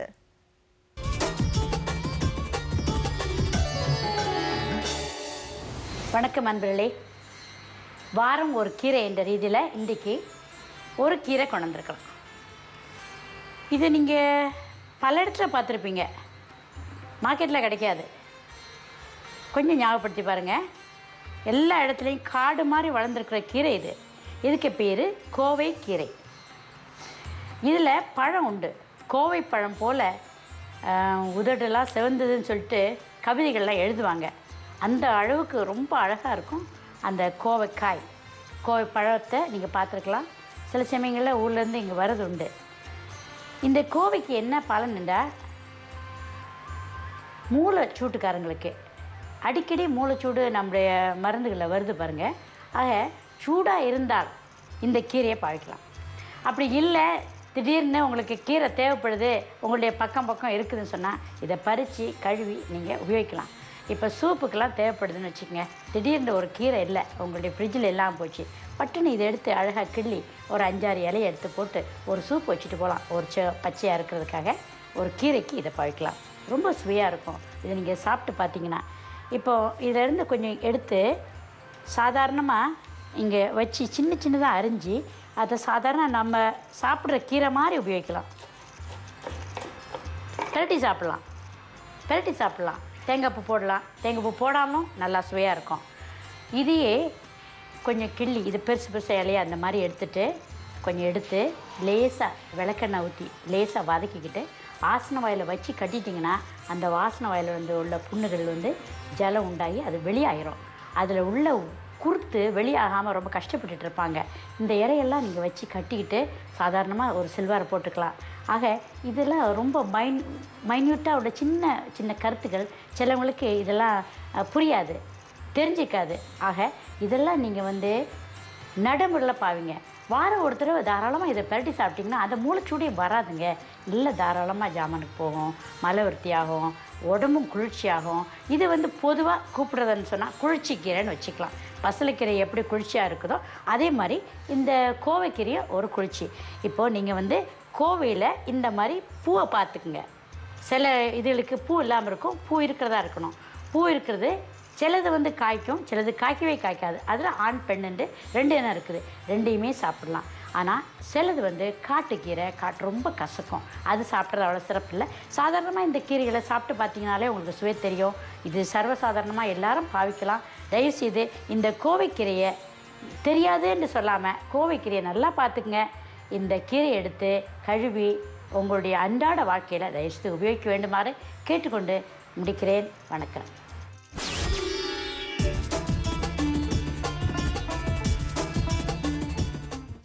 இன்னைக்கு ஒரு குட்டி தலைப்பு நேர்களுக்கு காத்துக்கிட்டு இருக்கு சுஸ்மிதா. சொல்லுங்க. குறிப்பா அக்கம் பக்கம் உள்ளவங்களுக்கு, அக்கம் பக்கம் அது எல்லாரும் இருப்பாங்க அக்கம் பக்கம். அந்த நேரத்துல அண்டை வீட்டுக்காரர்களுக்கு இரவல் கொடுக்கலாமா அப்படின்னு ஒரு தலைப்பு கொடுத்துருக்கோம். இந்த இரவல்னா என்ன கண்ணா? பிஞ்சாம்ல, பிஞ்சாமா? என்னென்ன பிஞ்சாம் கொடுக்கலாம், என்னென்ன இரவல் கொடுக்கலாம்னு கேட்கலாம். அது வந்து கொடுக்கறது நல்லதா இல்ல ஆளை பார்த்து கொடுக்கணுமா இல்ல என்னென்ன கொடுக்கலாம்? சில பேர் வந்து சாப்பாடு தலைப்புகளும் சரி, நிறைய நேர்களையும் வந்து நம்ம வந்து வரவேற்று கொண்டே இருக்கின்ற விழுதுகள் அரங்கத்திற்கு. ஆமா, இன்னும் நிறைய தகவல் தெரிஞ்சுக்கணும், இல்ல எங்களுக்கு நீங்க தகவல் கொடுக்கணும் அப்படின்னு நினைச்சீங்கன்னா www.astro.com.my சென்று விழுதுகள் என்ற அந்த கிளிக் நீங்க பண்ணீங்கன்னு சொன்னாக்கா நிச்சயமா உங்களுக்கு நிறைய விஷயங்கள் தரப்படும். அங்கேயே vztl@astro.com.my இந்த மின்னஞ்சல் முகவரி இருந்துகிட்டே இருக்குங்க. அங்க போய் நீங்க வந்து வெள்ளிக்கிழமைகள்ல நீங்களும் பேசலாம். அந்த அங்கத்துக்கு கலந்துக்கணும்னு ஆசைப்படுறீங்களா? சின்ன ஒரு குட்டி பட்டிமன்றம் தான். அதுல நீங்க கலந்துக்கணும்னு ஆசைப்பட்ட உங்களுடைய பெயர், முகவரி, அழைப்பு எண்களை உடனே எழுதி அனுப்புங்க. நிச்சயமாக விழுதுகள் வந்து உங்களுக்கு இன்னும் பல புதிய தகவல்களை கொடுத்து கொண்டே இருக்கும். என்னைக்கும் விழுதுகள் போலே தான் இருக்கும் இல்லையா? ஆமா, அதாவது கடந்த ஆண்டு அறிமுகப்படுத்தப்பட்ட தாலியானோ ஹாட்லைன் வந்து ஜூலை வரைக்கும் வந்து 64,000க்கும் மேற்பட்ட வந்து புகார்கள் கிடைச்சிருக்காங்க. அதாவது ஒரு வருஷத்திலே 64,000 புகார்கள். என்ன புகார்கள் பார்த்தீங்களா? குடும்ப பிரச்சனை, குழந்தை சித்திரவதை, இயற்கை பேரிடர், கணவன் கொடுமை, மனைவி கொடுமை, இப்படி பல விதமான பிரச்சனைகள் வந்து அங்க கொடுத்துக்கிட்டே தான் இருக்காங்க. அந்த எண்கள் வந்து இலவசமான எண்கள் தான். 15999. அதுக்கு அழைத்தாக்கா நிச்சயமா அவங்களுக்கு ஏதாவது செய்திகள் தெரிஞ்சுச்சுன்னா கொடுக்கலாம் இல்லையா? நிச்சயமா இந்த மாதிரியான தகவல் எல்லாம் சேகரிக்கிறது தான் கொடுமை பண்ண கூட அங்க போய் சொல்லலாம். மீண்டும் உங்கள் அனைவரையும் அன்புடன் சந்திக்கும் வரை இப்போதைக்கு விடைபெற்றுக் கொள்வது நான் சுஷ்மிதா முருகன். நான் கண்ணாசி மாதிரி. மீண்டும் சந்திப்போம். நன்றி, வணக்கம்.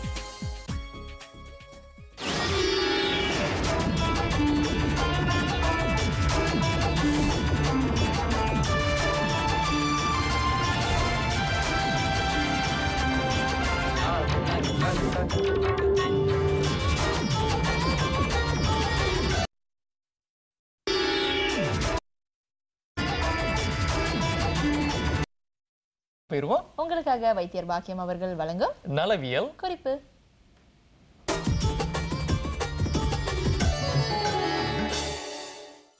வணக்கம் அன்பர்களே. இன்று உங்களுக்கு கடுக்காயை பற்றி கொஞ்சம் சொல்லலாம்னு நினைக்கிறேன். கடுக்காய் வந்து தாய் வளர்க்காததே கடுக்காய் வளர்க்கும்னு சொல்லுவாங்க. குழந்தைகளை வளர்க்குறது இது ரொம்ப பிரசித்தியானது. இந்த பிள்ளைங்க பிறந்த உடனே உர மருந்து செய்து கொடுக்குறாங்க இல்லையா? அதுலேயும் இது ஒரு மருந்து, ஒரு 4-5 மருந்து சேர்ந்து தான் இந்த கல்வத்தில் அப்படியே உரசி உர மருந்தாக கொடுப்பாங்க. அந்த மருந்தில் ஒன்றா இது சேரும். இது பெரிய கடுக்காய். இதுக்கு பேர் பெரிய கடுக்காய். இந்த கடுக்காயை இப்படியே சாப்பிட்றதில்ல. இது என்ன செய்யணும்டா, ஒரு கடுக்காய் எடுத்து இதை எடுத்து போட்டு இடித்து அதை இப்படி வந்துடும். தோல் தனியாகவும் கொட்டை தனியாகவும் வந்துடும். கொட்டையை உபயோகிக்கக்கூடாது. சுக்குக்கு புரணி நஞ்சு, இதுக்கு கொட்டை நஞ்சு. அதனால் கொட்டையை எடுத்து வெளியாக்கிடணும். இந்த இது தான் நீங்கள் மருந்துகளுக்காக பாவிக்கிறது. இதில் என்ன தன்மைன்றாங்க, கடுக்காய் வந்து வயிற்றில் உள்ள புண்ணை ஆற்றுறது. எப்படி வயிற்றில் உள்ள புண்ணை ஆற்றுமோ அதே மாதிரி வெளியே உள்ள புண்ணுகளையும் ஆற்றுறது. இதை என்ன செய்யலான்டா, கொஞ்சம் எடுத்து நல்லா தண்ணி ஊற்றி வேக வைக்கணும். வேக வச்சு வடிகட்டிட்டு அந்த தண்ணியால் புண்களை கழுவணும். இந்த ரணங்களில் உள்ள பூச்சிகள் உள்ளேருந்து வெளியே வர்றதுக்கு இந்த கடுக்காயுடைய கஷாயம் ரொம்ப சிறப்பாக வேலை செய்யும். மருந்துகள் செய்யும்போது இந்த கஷாயத்துக்கு கூட வேறு பல சரக்குகளை சேர்த்து போட்டு கழிம்பாக செய்வோம். மற்றபடி கஷாயமாகவும் செய்கிறது உண்டு. பெரிய பெரிய 10 சரங்கு இந்த மாதிரிலாம் உள்ளதுக்கு இதை படுத்து போட்டு கழுவி தேய்ச்சி கழுவினீங்கன்னா அதில் உள்ள அழுக்குகளெல்லாம் போயிடும். ஆக இது மருந்து சரக்குலையும் உள்ளுக்கே சாப்பிட்றதுலையும் சேருது. என்னென்னா இப்போ கேஸ்ட்ரிக் புண்ணு இருக்குது, அதனால் அவங்களுக்கு வேறு சாப்பாடுகள்லாம் ரொம்ப உரப்பெல்லாம் சாப்பிட முடியாதுன்னு நினச்சாங்கன்னா இந்த இதை கொஞ்சம் அரைச்சி அதை கொஞ்சம் தேனில் ஊற்றி கொஞ்சம் கொஞ்சம் சாப்பிட்டு வரலாம். இந்த கடுக்காய் வந்து சித்தர்களால் என்ன பேசப்படுறாங்கன்னு சொன்னால், இது வந்து ஒரு காயக்கல்பம். ஒவ்வொரு நாளும் இதை கொஞ்சம் கொஞ்சம் எடுத்து ஒரு புளியங்கொட்டை அளவு எடுத்து கொஞ்சம் தேனில் குழப்பி சாப்பிட்டு வரலாம். இது சாப்பிடும்போது மலத்தை இழகலாக வைக்கிறதுக்கு தன்மை இருக்குது. ஒருத்தருக்கு மலம் இழகலாக போனாலே பொதுவான நோய்கள்லாம் அத்துப்படியாகி போயிடும். ஆக யார் ஒருத்தருக்கு ரொம்ப சிக்கலாக இருக்குதுன்னு சொன்னால் ஒரு இதில் உள்ள ஒரு கடுக்காயில் உள்ள தோல் எடுத்து வாயில் போட்டு அப்படியே லேசாக சப்பிக்கிட்டே இருக்கலாம். ஏனென்றா இது துவர்ப்பு சத்து உள்ளது. எந்த சாமானத்தில் துவர்ப்பு இருக்குதோ அது மலத்தை இழக்கக்கூடிய தன்மை உள்ளது என்பது நீங்கள் தெரிஞ்சுக்கணும். தயவுசெய்து உங்கள் வீட்டில் யாருக்காவது குறை இருந்தால் இதை தயவுசெய்து பாவிச்சு நன்மை பெறுவீங்க என்று நம்பி வணக்கம் சொல்லி விடைபெறுகிறேன். வணக்கம்.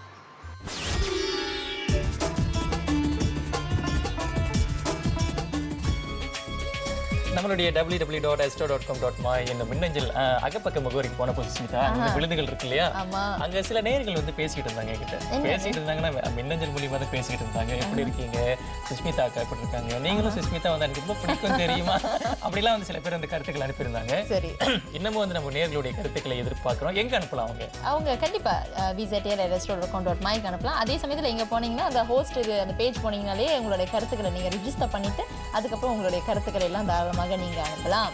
சரி, ஒரு அறிவிப்பு இருக்குன்னு சொன்னீங்க. ஆமா, இது வந்து வரும் சனிக்கிழமை 14ஆம் தேதி வந்து அலாரம் அந்த நிகழ்ச்சி வந்து மறுபடியும் சீசன் 2 வந்துருச்சு. அதற்கான பங்கேற்பாளர்கள் பார்ட்டிசிபென்ட்ஸ் இருப்பாங்க இல்லையா, வந்து உட்காந்து பேசிட்டு இருப்பாங்க. அவங்களுக்கான தேர்வு நடைபெற போதுதான் வரும் சனிக்கிழமை 14ஆம் நாள் காலை 9 மணிலிருந்து 6 மணி வரைக்கும் இந்த தேர்வு நடக்க போகுது. பொதுமக்கள் குறிப்பா 18 வயசுல இருந்து 40 வயசு இருக்கிறவங்க எங்க வந்துருன்னா ஆஸ்ட்ரோ நார்த் என்ட்ரன்ஸுக்கு வந்துடணும். காலையில 9 மணிக்கு வந்துருங்க. அங்க அலாரம் அடிச்சாதான் நீங்க வந்து இங்க நிக்க முடியும். யாரெல்லாம் வரலாம் அப்படின்னு நீங்க கேட்டீங்கன்னா நிச்சயமாக உங்களுக்கு பொது அறிவு நிறையவே இருக்கு. அவங்களுக்கு நிறைய பேச தெரியுமா, எங்களோட அதாவது இந்த நிகழ்ச்சியில கலந்து மக்களுக்கு பல விஷயங்களை தெரிவிக்க முடியும் அப்படின்னு நீங்க நினைச்சீங்கன்னா தாராளமாக நீங்க வரலாம். வரக்கூடிய நேர்கள் கண்டிப்பாக வந்து ஐசி போட்டோ காப்பி எடுத்து வரணும். அதே நேரத்தில் ஒரு சின்ன புகைப்படமும் எடுத்து வந்தா எங்களுக்கு வசதியா இருக்குன்னு தயாரிப்பாளர் சொல்லியிருக்காங்க. சரி, அதை நீங்க சொல்லிட்டீங்க. அடுத்து கண்ணா, அதாவது நீங்க பாத்தீங்கன்னா அந்த வரி இருக்கு இல்லையா, வரி கட்டணம் நிறைய பேர் வந்து இன்கம் டாக்ஸ் கட்டியிருக்காங்களா கட்டலையா, இல்லை அடுத்த வருஷத்துக்கு எப்படி இருக்க போகுது, இந்த வருஷத்துக்கு எப்படி இருக்க போகுதுன்ட்டு நிறைய குழப்பங்கள் இருக்கும், கேள்விகள் இருக்கும். இவங்கெல்லாம் என்ன பண்ணலாம் நீங்க கேட்டீங்கன்னா www.hustle.gov.my என்ற இந்த அகப்பக்கத்துக்கு போனாக்கா அங்க இருக்கக்கூடிய அந்த கேள்வி பதிலில் வந்து அவங்களும் கலந்து நிறைய கேள்விகளை கேட்கலாம். SPM மாணவர்களுக்கு வாழ்த்துக்கள், STPM மாணவர்களுக்கு வாழ்த்துக்கள். விடைபெறுவோம் உங்களுடன் சுஷ்மிதா முருகன், கண்ணாசி மாதிரி. என்ன சந்திப்போம். நன்றி, வணக்கம். நன்றி, வணக்கம்.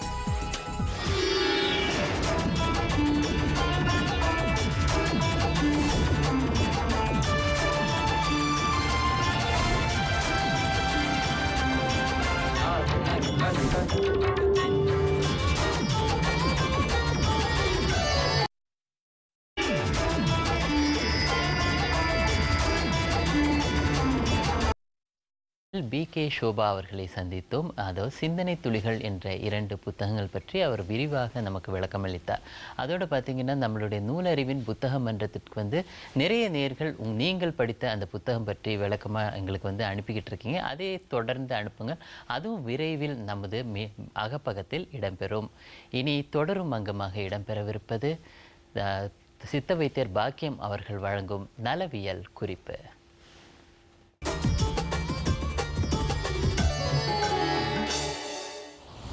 வணக்கம் அன்பர்களே. வாரம் ஒரு பூ. இன்றைக்கு தாமரைப்பூ பற்றி பேச போகிறோம். உங்களுக்கெல்லாம் தெரியாதல்ல தாமரைப்பூ. தாமரைப்பூ பூவாக இருக்கும்போது இப்படி அழகாக இருக்கும், அப்புறம் அது சுருங்கிடும் இதே மாதிரி.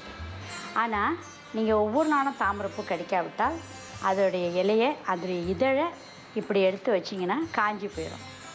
எல்லாத்தையும் நீங்கள் மருந்தாக பாவிக்கலாம். இது பாருங்கள், கலர் இந்த மாதிரி அந்த மேகவர்ண கலராக இருக்குது. இதில் ரொம்ப தாம்பர சத்து இருக்குது.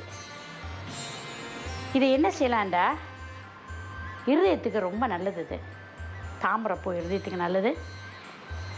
யாராவது குடும்பத்தில் வயசானவங்க இருக்காங்கண்டா அல்லது ஹார்ட் வீக்காக உள்ளவங்க இருக்கிறாங்கண்டா இதை போட்டு பச்சையாகவே எடுத்து வேக வச்சு அதை ஒரு கிளாஸ் கொடுத்துருவாங்க. ஒவ்வொரு நாளும் என்னென்னமோ மருந்துகள் கொடுத்து ஹார்ட்டு வீக்காக இருக்குது அப்படி சொல்லும்போது இது வந்து நேச்சுரலாக இயற்கையாக நமக்கு கிடைக்கிற ஒரு வரப்பிரசாதம். இதை எடுத்து வேக வச்சு ஒரு அரை கிளாஸ் குடிச்சுடுவாங்க. ஏன் ஹார்ட் வீக்காக போகுதுன்னு சொன்னாலே ஏதோ ஒரு நோய்கள் இருந்து அதனால தாக்கி தான் அந்த மாதிரி வரும். ஹார்ட் பலமாக இருந்தால் எல்லா கருவிகளும் சீக்கிரமாக நல்ல செயல்படுறதுக்கு வாய்ப்பு இருக்குது. இந்த பூவுக்கு கீழே கிழங்கு இருக்கும். கிழங்கு நீங்கள் பார்த்துருப்பீங்க, சீனர்கள் அதிகமாக பாவிப்பாங்க. ஒரு மாதிரி இப்படி வட்டமாக ரவுண்டாக இருக்கும். அது ரவுண்டாக வெட்டினீங்கன்னா அதில் ஓட்டையாக இருக்கும். அந்த தாமரை கிழங்கை நம்ம சமையலில் இந்த சாம்பாரில் போடலாம், மற்றபடி வெட்டி பெரட்டி சாப்பிடலாம். ஆக தாமரைகளுக்கு ரொம்ப சக்தி வாய்ந்தது. அதனால் நீங்கள் தயவுசெய்து அதை வீட்டில் பாவிங்க. இது இந்த கிழங்குலாம் எனக்கு தெரியாது, தெரியாத கிழங்கு தெரிஞ்சுட்டு நீங்கள் பாவிக்கிறது தான் நன்மை, சிறப்பு. அதில் இந்த தாமரை பூ வந்து அதுக்கு பிறகு விதை உண்டாகும். இதுதான் அதோடைய விதை. இந்த விதையில் ரொம்ப ஆண்மைக்குரிய சக்திகள் இருக்குது. இது என்ன செய்யணும்டா, நீங்கள் பச்சையாக இருக்கும்போது அதை அப்படியே வாங்கி அந்த நம்ம சின்ன சின்ன காய்கறிகள் பெரட்டுறோம்ல, பீன்ஸுக்கு பெரட்டுறோம், பீஸ் பெரட்டுறோம், அதே மாதிரி இதை பச்சையாக வாங்கி அப்படியே பெரட்டி சாப்பிடலாம். இப்படி காஞ்சி போச்சுன்னு சொன்னால் இதை இடித்து பவுட்ரு பண்ணி வச்சுட்டு ஒரு கரண்டி ஆண்களுக்கு நீங்கள் கொடுத்துட்டு வந்தீங்கன்னா சிறப்பாக இருக்கும். அவங்களுடைய சக்திகள் வீணாகாது, உடம்பும் பாதுகாக்கப்படும். சிலவங்களுக்கு நோய்கள் வந்து அதனால் அவங்க ரொம்ப தளர்ச்சியாக இருப்பாங்க. அதுக்கெல்லாம் தாமரை விட்டு ரொம்ப நல்லது. நம்முடைய தாது புஷ்டி லேகியங்களில், தாது விருத்திக்குள்ள மருந்துகளில் இது அவசியம் சேர்ப்போம். இது முருங்கை வித்து, இதெல்லாம் ரொம்ப சிறப்பானது. அதனால நீங்கள் கொஞ்சம் கொஞ்சம் அதெல்லாம் எது எதுன்னு தெரிஞ்சுக்கிட்டு பாட்டிலில் அடைச்சி வச்சுக்கோங்க. எது தேவை அந்தந்த நேரத்துக்கு சாப்பாடு கொடுங்க. மக்களுக்கு சின்ன பிள்ளையிலேயே கொடுக்கலாம். சின்ன பிள்ளைகளில் பெரிய தட்டியாக இருக்கிறவங்களுக்கெல்லாம் சக்தி இருக்காதுன்னு சொல்லுவாங்க, கொஞ்சம் பெருசாக வளர்ந்தோடனே. அவங்களுக்கு இதெல்லாம் கொடுத்திங்கன்னா உடம்பையும் அது நல்ல ஒரு டைட்னஸ்க்கு கொண்டு வந்து ரொம்ப சக்தி வாய்ந்த பிள்ளைகளாக வளருவாங்க. தயவுசெய்து சொன்னதெல்லாம் ஞாபகம் வச்சு நீங்கள் கடைப்பிடிப்பீர்கள் என்று நம்பி விடைபெறுகிறேன். வணக்கம்.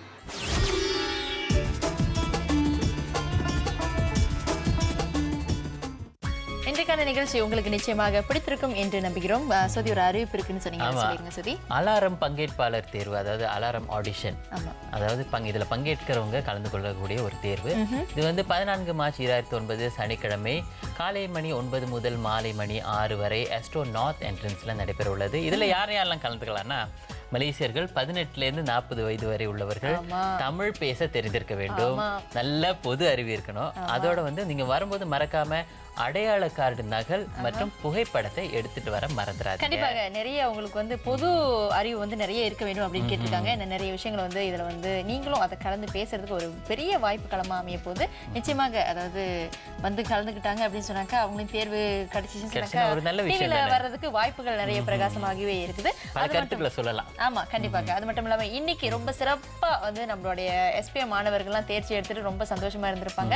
கண்டிப்பாக விருதுகள் குடும்பத்தின் சார்பாக உங்கள் அனைவருக்கும் எங்களின் மனமார்ந்த வாழ்த்துக்கள். முக்கியமாக பெற்றோர்கள் வந்து எந்த விதமான முடிவாக இருந்தாலும் சரி மனமாற அதை ஏற்றுக்கொள்ளணும், ஏசக்கூடாது, ஏற்றுக்கொள்ளுங்கள். அதுக்கு பிறகு பார்க்கலாம் SPM முடிஞ்சு என்ன படிப்பு மேற்கொள்ளலாம் என்பது. அதோட விவேகமான தேர்வுகளை செய்யுங்க. என்னென்ன படிப்பு மேற்கொள்ள போறீங்கன்னா இதுதான் வந்து உங்களுடைய முக்கியமான படிகள். அதனால விவேகமான தேர்வுகளை செய்யுங்க. என்ன படிப்பு மேற்கொள்ள போறீங்க, அதுதான் உங்கள் எதிர்காலத்தை நிர்ணயிக்கக்கூடிய ஒரு விஷயம். கண்டிப்பா அதை பத்தி சில டிப்ஸ் உங்களுக்கு வேணும்னா கூட அக்கா அண்ணெல்லாம் நிறைய பேர் வந்து உங்களுக்கு டிப்ஸ் கொடுக்கறதா காத்துக்கிட்டு இருக்கோம். www.astro.com.my/விழுதுகள் என்ற இந்த அகப்பக்கத்துக்கு நீங்க போயிட்டு ஏதாவது கேள்விகள் உங்களுக்கு இருந்தா கூட தாராளமாக எங்கிடம் கேட்டாக்கா நிச்சயமா எங்களுக்கு தெரியக்கூடிய சில கருத்துக்களை உங்களோடும் நாங்கள் பகிர்ந்து கொள்வோம். அதுவும் bztl@astro.com.my என்ற அந்த மின்னஞ்சல் முகவரி இருக்கும். அங்கேயும் உங்களுடைய கருத்துக்களை தாராளமாக தெரிவிக்கலாம். தொடர்ந்து உங்களுடைய கருத்துக்களை அனுப்பிக்கிட்டே இருங்க. ஏன்னா உங்களுடைய கருத்துக்கள் வந்து வரவேற்கக்கூடிய ஒரு விஷயமா இருக்குது. ஏன்னா நம்ம எப்படி இந்த நிகழ்ச்சியை கொண்டு போறோங்கிறது வந்து உங்களுடைய கருத்தின் அடிப்படையில் தான் இருக்கும். சரி, மீண்டும் உங்கள் அனைவரையும் சந்திக்கும் வரை இப்போதைக்கு அன்புடன் விடைபெற்றுக் கொள்வது நான் சுஷ்மிதா முருகன். நான் சோதிராஜன் பரஞ்சோதி. நன்றி, வணக்கம்.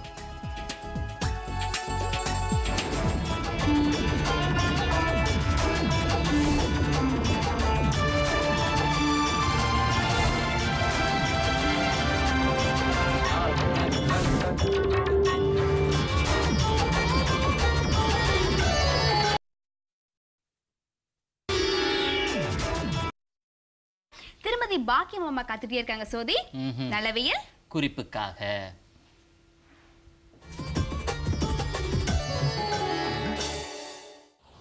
வணக்கம் அன்பர்களே. இன்று பச்சை பசேர்னு சொல்லி ஒரு மூலிகை இருக்குது பாருங்கள். இதுக்கு பேர் எல்லாருக்கும் தெரியும், மீசை குச்சி. இது பூனையோடைய மீசை என்று ஏன் சொல்கிறோன்னா, இது மீசை எப்படி இருக்கிறதுனால அதுக்கு பேர் வந்திருக்குது. இது மலேசியாவிலேயே அதிகமாக கிடைக்கக்கூடியது. மலேசியாவும் இந்தோனேஷியாவிலேயும் தான் இது கிடைக்கக்கூடியதுனால அந்த மாதிரி பேர் போட்டிருக்கிறாங்க. இப்போ தான் அது இந்தியாவுக்கு போயிருக்குது. இதனுடைய நன்மைகளை அறிஞர்கள் தேர்ந்தெடுத்து பார்த்து பல நோய்களுக்கு இது ஒரு மருந்தை பாவிக்க முடியும் என்பதை கண்டுபிடிச்சிருக்காங்க. நமக்கு நம்ம நாட்டில் உள்ள மூலிகையுடைய பயன் தெரியாமல் எல்லாருமே இதை பாவிக்கிறது இல்லை. இதில் விசேஷ தன்மை என்னென்னா மூத்திரத்தை ரொம்ப சுத்தமாக ஆக்கும். கிட்னி பிரச்சனை எதுவாக இருந்தாலும் இதனால் தீரும். இதோடைய இலைகளெல்லாம் எடுத்து இப்போ டாக்ஸி டிரைவர்ஸ்லாம் நான் பார்த்துருக்குறேன், சின்ன சின்ன பொட்டலமாக கொடுத்து நாங்கள் போட்டு வீட்டில் வேக வச்சு குடிங்க, 1 ரூபா தான், 1 வெள்ளி தான், 2 வெள்ளி தான் என்று சொல்கிறாங்க. அதை கடைசியில் பார்க்க போனால் இதை மீசை குச்சியினுடைய இலையை தான் அவங்க பவுடர் பண்ணி வைக்கிறாங்க. இந்த இலைகளில் உள்ள சக்திகள் வந்து கிரியேட்டின்னு சொல்லி உள்ள ஒரு மூத்திரத்தில் உள்ள ஒரு பொருளை வெளியாக்காமல் தடுக்கக்கூடியது. இது ரொம்ப சிறப்பு வாய்ந்ததுனால நீங்கள் வந்து இதை ஒவ்வொருத்தரும் வீட்டில் வச்சு பயிராக்குங்க. மீசை குச்சிங் பொதுவாக இருக்கிற வீட்டில் நோயாளிகள் வந்து அதிகமாக இருக்க மாட்டாங்களாம். ஜுரத்துக்கும் கொடுப்பாங்க. காய்ச்சல் அதிகமாக வர்றவங்களுக்கும் கொஞ்சம் இலையை எடுத்து மற்ற சரக்குகளோடு போட்டு வேக வச்சு கொடுக்கறது உண்டு. இதை பூக்கள் எடுத்து நீங்கள் சாப்பிடலாம். கொஞ்சம் ஒரு சுவை வித்தியாசமாக இருக்கும், ஆனால் சாதாரணமாக சாப்பிட்டு பார்க்கலாம்.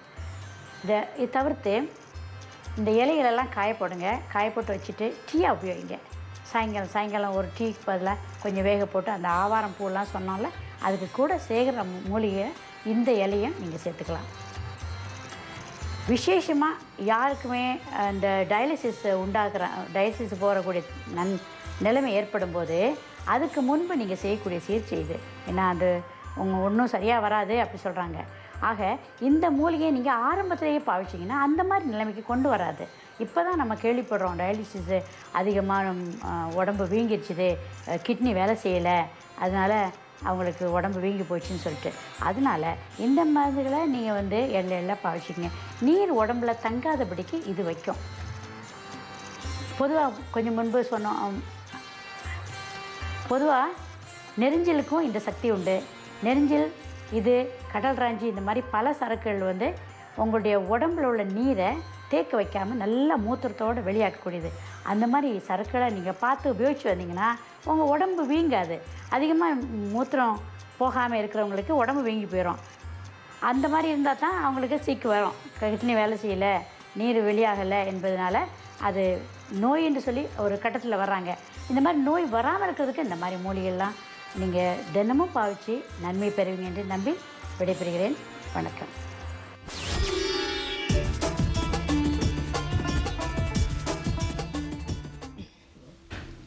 இன்றைய விருதுகள் எப்படி இருந்துச்சு? நிச்சயமா ரொம்ப மகிழ்ச்சியா சுவாரஸ்யமா இருந்துச்சுன்னு நீங்க உங்களுடைய சிரிப்புல எனக்கு தெரிய வருது. உங்களுடைய கருத்துக்கள் அத்தனையும் அனுப்பி வைக்கலாம் viztl@astro.com.my என்ற மின் அஞ்சல் முகவரிக்கு. மறக்காம தொடர்பு என்ன குறித்து அனுப்புங்க. ஏன்னா அப்பதான் நீங்களும் பேசலாம், அங்கத்துக்கு நீங்களும் கலந்துக்கலாம். அதோட பார்த்தீங்கன்னா ரசிகர்களே, அலாரம் பங்கேற்பாளர் தேர்வு ஆடிஷன் வந்து வர 14 மார்ச் 2019 நாளை சனிக்கிழமை காலை 9 மணி முதல் மாலை மணி 6 வரை நடைபெற உள்ளது. ஆஸ்ட்ரோ நார்த் என்ட்ரன்ஸ்க்கு வந்துருங்க. மலேசியர்கள் 18 முதல் 40 வயது வரை இருக்கணும், தமிழ் பேச தெரிஞ்சிருக்கணும், நல்ல பொதுவரி இருக்கணும். வரும்போது மறக்காம அடையாள கார்டு மற்றும் புகைப்படத்தை எடுத்துட்டு வர மறக்காதீங்க. சரி, இன்றைய தலைப்பு நீங்களும் பேசலாம் அங்கத்துல மிகவும் சிறப்பாக பேசிய திரு எஜஸ்கரன் மற்றும் திருமதி எங்களின் மனமார்ந்த பாராட்டுகளும் வாழ்த்துக்களும் நல்லா சிறப்பா பேசினாங்களா. உங்களுடைய கருத்துக்கள் நிச்சயமா நீங்க அனுப்பி வைக்கணும். இதே மாதிரி இந்த அங்கத்தில் நீங்களும் பங்கு பெறலாம்னாக்கா வழக்கு போல உங்களுடைய மின்னஞ்சல் முகவரிக்கு உங்களுடைய முழு விவரங்களை அனுப்பி வச்சுக்கிட்டே இருங்க. viztl@astro.com.my அந்த மின்னஞ்சல் முகவரிக்கு உங்களுடைய கருத்துக்களை அனுப்புங்க. நீங்களும் இந்த அங்கத்தில் கலந்து கொள்ளலாம். உங்களுடைய ஆதரவு ஒத்துழைப்பு எப்பொழுதுமே என்றென்றுமே எங்களுக்கு இருக்க வேண்டும் என்று கூறிக்கொண்டு அன்புடன் விடைபெற்றுக் கொள்வது நான் ஜெயசுதா ஸ்ரீரங்கன். நான் சோதிராஜன் பரஞ்சோதி. மீண்டும் சந்திப்போம். நன்றி, வணக்கம்.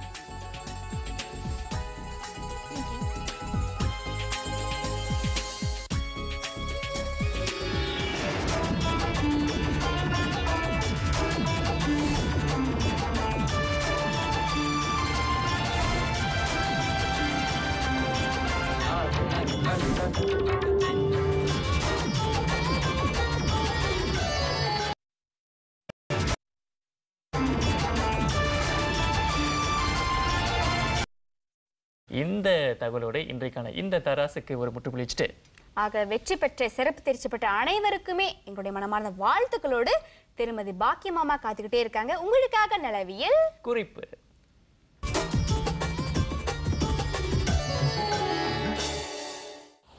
வணக்கம் நண்பர்களே.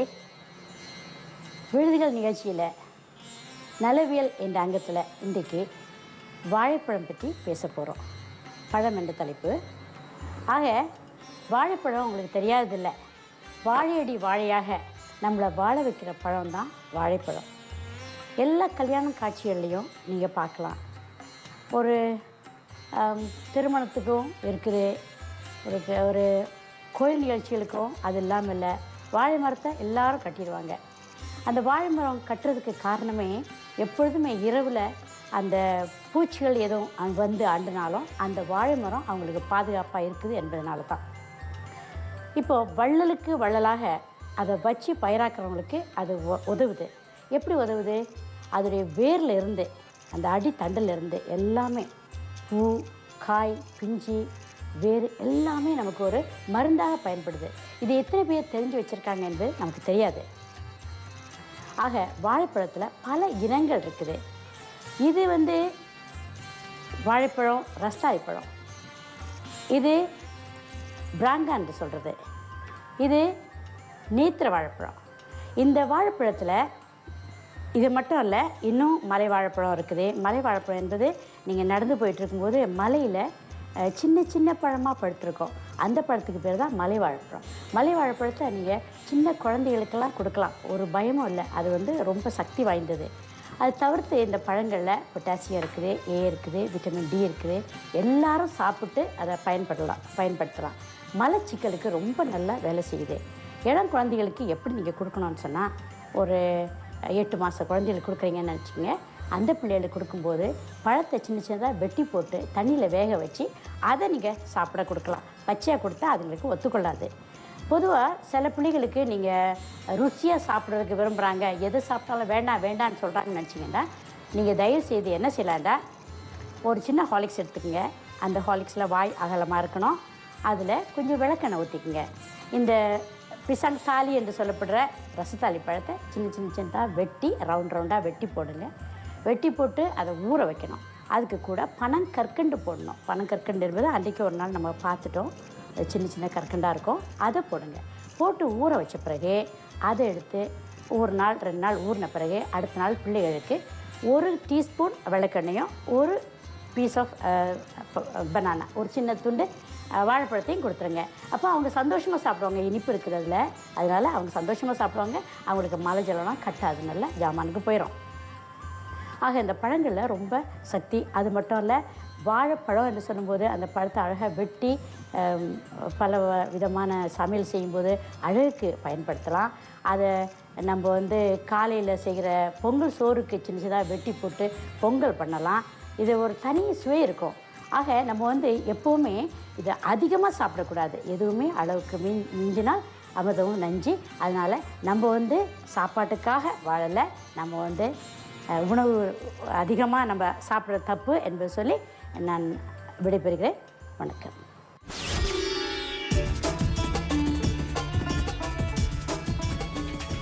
இன்றைய நிகழ்ச்சியில் பங்கெடுத்த அனைவருக்கும் நன்றி. அதே நேரத்தில் அந்த நலவியல் குறிப்பை பார்த்தீங்கன்னு சொல்லுவேன், சற்று முன்பு நேரில் நினைச்சிருப்பாங்க, இது நம்ம பார்த்த மாதிரி இருக்கு. அது அப்படிதான் இருக்க போகுது. இந்த வாரம் முழுவதும் அப்படிதான் இருக்க போகுது. காரணம், பல நேரில் நம்ம அழைத்து குறிப்பாக மின்னஞ்சல் மூலிமா ஒரு சில எபிசோட்ஸ் மறுபடியும் போடுங்க, நாங்கள் அது மறுபடியும் பார்த்தாகணும், சில நல்ல குறிப்புகள் அதில் இன்னும் நிறைய இருந்துச்சு, அதனால் நாங்கள் பார்த்தே ஆகணுன்ட்டு நம்ம சில தேர்ந்தெடுக்கப்பட்ட எபிசோடுகளை இந்த வாரம் முழுக்க நலவியல் குறிப்பில் போட்டுக்கிட்டே இருக்க போகிறோம். சரி, உங்களுக்காக ஒரு ஆரோக்கிய குறிப்பு எடுத்து வந்திருக்க நேர்களே. அதாவது நம்முடைய சான்றோர்கள் ரொம்ப அழகான ஒரு பாடல்ல ஒரு குறிப்பு கொடுத்திருக்காங்க. ஓரடி நடவேன், ஈரடி கடவேன், இருந்து உண்ணேன், படுத்து உறங்கேன் அப்படின்னு. ஓரடி நடவேன்னா உச்சி வெயில நடக்க கூடாதுன்னு சொல்லியிருக்காங்க. ஈரடி கடவேன்னா ஈரமான மண்ணில் நடக்கக்கூடாது. இருந்து உண்ணேன், உணவு ஜீரணமாகாமல் மீண்டும் மீண்டும் சாப்பிடக்கூடாது அப்படின்னு சொல்லியிருக்காங்க. படுத்து உறங்கேன், உறக்கம் வராமல் படுக்கைக்கு செல்லக்கூடாது. இதெல்லாம் கடைபிடிச்சா ஆரோக்கியமான வாழ்வு உங்க கையில தான் இருக்குன்னு சொல்றாங்க. இது ஒரு நலவியல் குறிப்பு இல்ல, இது ஆரோக்கிய குறிப்பு. அதே நேரத்தில் நேயர்களுக்கு ஒரு சின்ன ஒரு கேள்வி கேட்டுதான் ஆகணும். இந்த மாசம், அதாவது வருஷம் தொடங்கல இருந்தே வச்சுக்கலாமே, எத்தனை செடிகளை வீட்டுல நட்டு வச்சீங்க? 4 செடி நட்டுறேன். என்னென்ன செடி சுதா? மல்லிகை செடி, ரோஜா செடி, மாங்காய், அப்புறம் தேங்காய். ஏன்னா வந்து இயற்கையை வந்து நம்ம தான் பாதுகாக்கிறோம். நம்மளுடைய அடுத்த ஜெனரேஷனுக்கு அடுத்த தலைமுறைக்கு நாம தான் கொண்டு போய் சேர்க்கணும். முடிஞ்ச அளவுக்கு ஒரு மாதத்துக்கு ஒரு செடி நட்டாலே பெரிய விஷயம். சரி, நம்மளுடைய நேயர் RS ரவிச்சந்திரன் அப்படின்ற ஒரு நேயர் வந்து நமக்கு அது குறிப்பா எனக்கு வந்து விழுதுகள் மின்னஞ்சல வந்து ஒரு அழகான தன்முனைப்பு சிந்தனைகளை எழுதி அனுப்பி வச்சிருந்தாரு. பார்த்து ஆஹா சொன்னா நல்லா இருக்கும் அப்படின்னு எடுத்துக்கிட்டு வந்து சுதா. இவர் பேர் வந்து RS ரவிச்சந்திரன். விதைத்த விதை முளைக்க துடித்தால் பூமிக்கு ஒன்றும் பாரமில்லை, சிறகு விரித்து பறக்க துணிந்தால் வானம் ஒன்றும் தூரம் இல்லை. ஆஹா, அற்புதமா இருக்கு. அடுத்து நான் விடுதிகளின் தொடக்கத்துல இந்த வாசகத்தை சொல்லலான்னு இருக்கேன் கண்ணா. எடுத்து கொடுத்தீங்க எனக்கு, ரொம்ப நன்றி. சரி, வழக்கமான உடைய கருத்துக்கள் அத்தனையும் vztl@astro.com.my என்ற அஞ்சல் முகவரிக்கு அனுப்பி வைக்கலாம். அல்லது நம்முடைய அகப்பக்கத்தை கூட அவங்க எழுதி அனுப்பலாம் இல்லையா? www.astro.com.my என்ற மின்னஞ்சல் அகப்பக்கத்துக்கு போனீங்கன்னா நிறைய தகவல் வந்து உங்களுக்கு அங்கே காத்துக்கிட்டே இருக்கு. விழுதுகள் பற்றிய சமாச்சாரங்கள் அங்கே காத்துக்கிட்டே இருக்கு. அது எப்பொழுதுமே உங்களோட ஆதரவு எப்பொழுதுமே என்றென்றும் எங்களுக்கு இருக்க வேண்டும் என்று கூறிக்கொண்டு அன்புடன் விடைபெற்றுக் கொள்வது நான் ஜெயசுதா ஸ்ரீரங்கன். நான் கண்ணாசி மாதிரி. மீண்டும் மீண்டும் சந்திப்போம். நன்றி, வணக்கம்.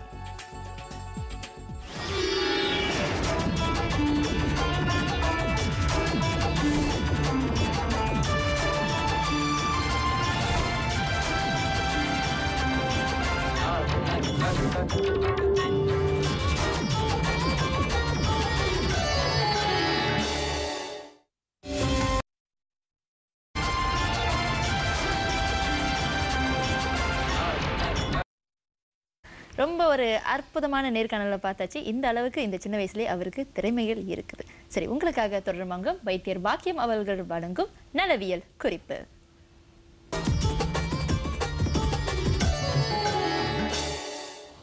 வணக்கம் அன்பர்களே. இன்று இந்த கீரையை பற்றி பேச போகிறேன்.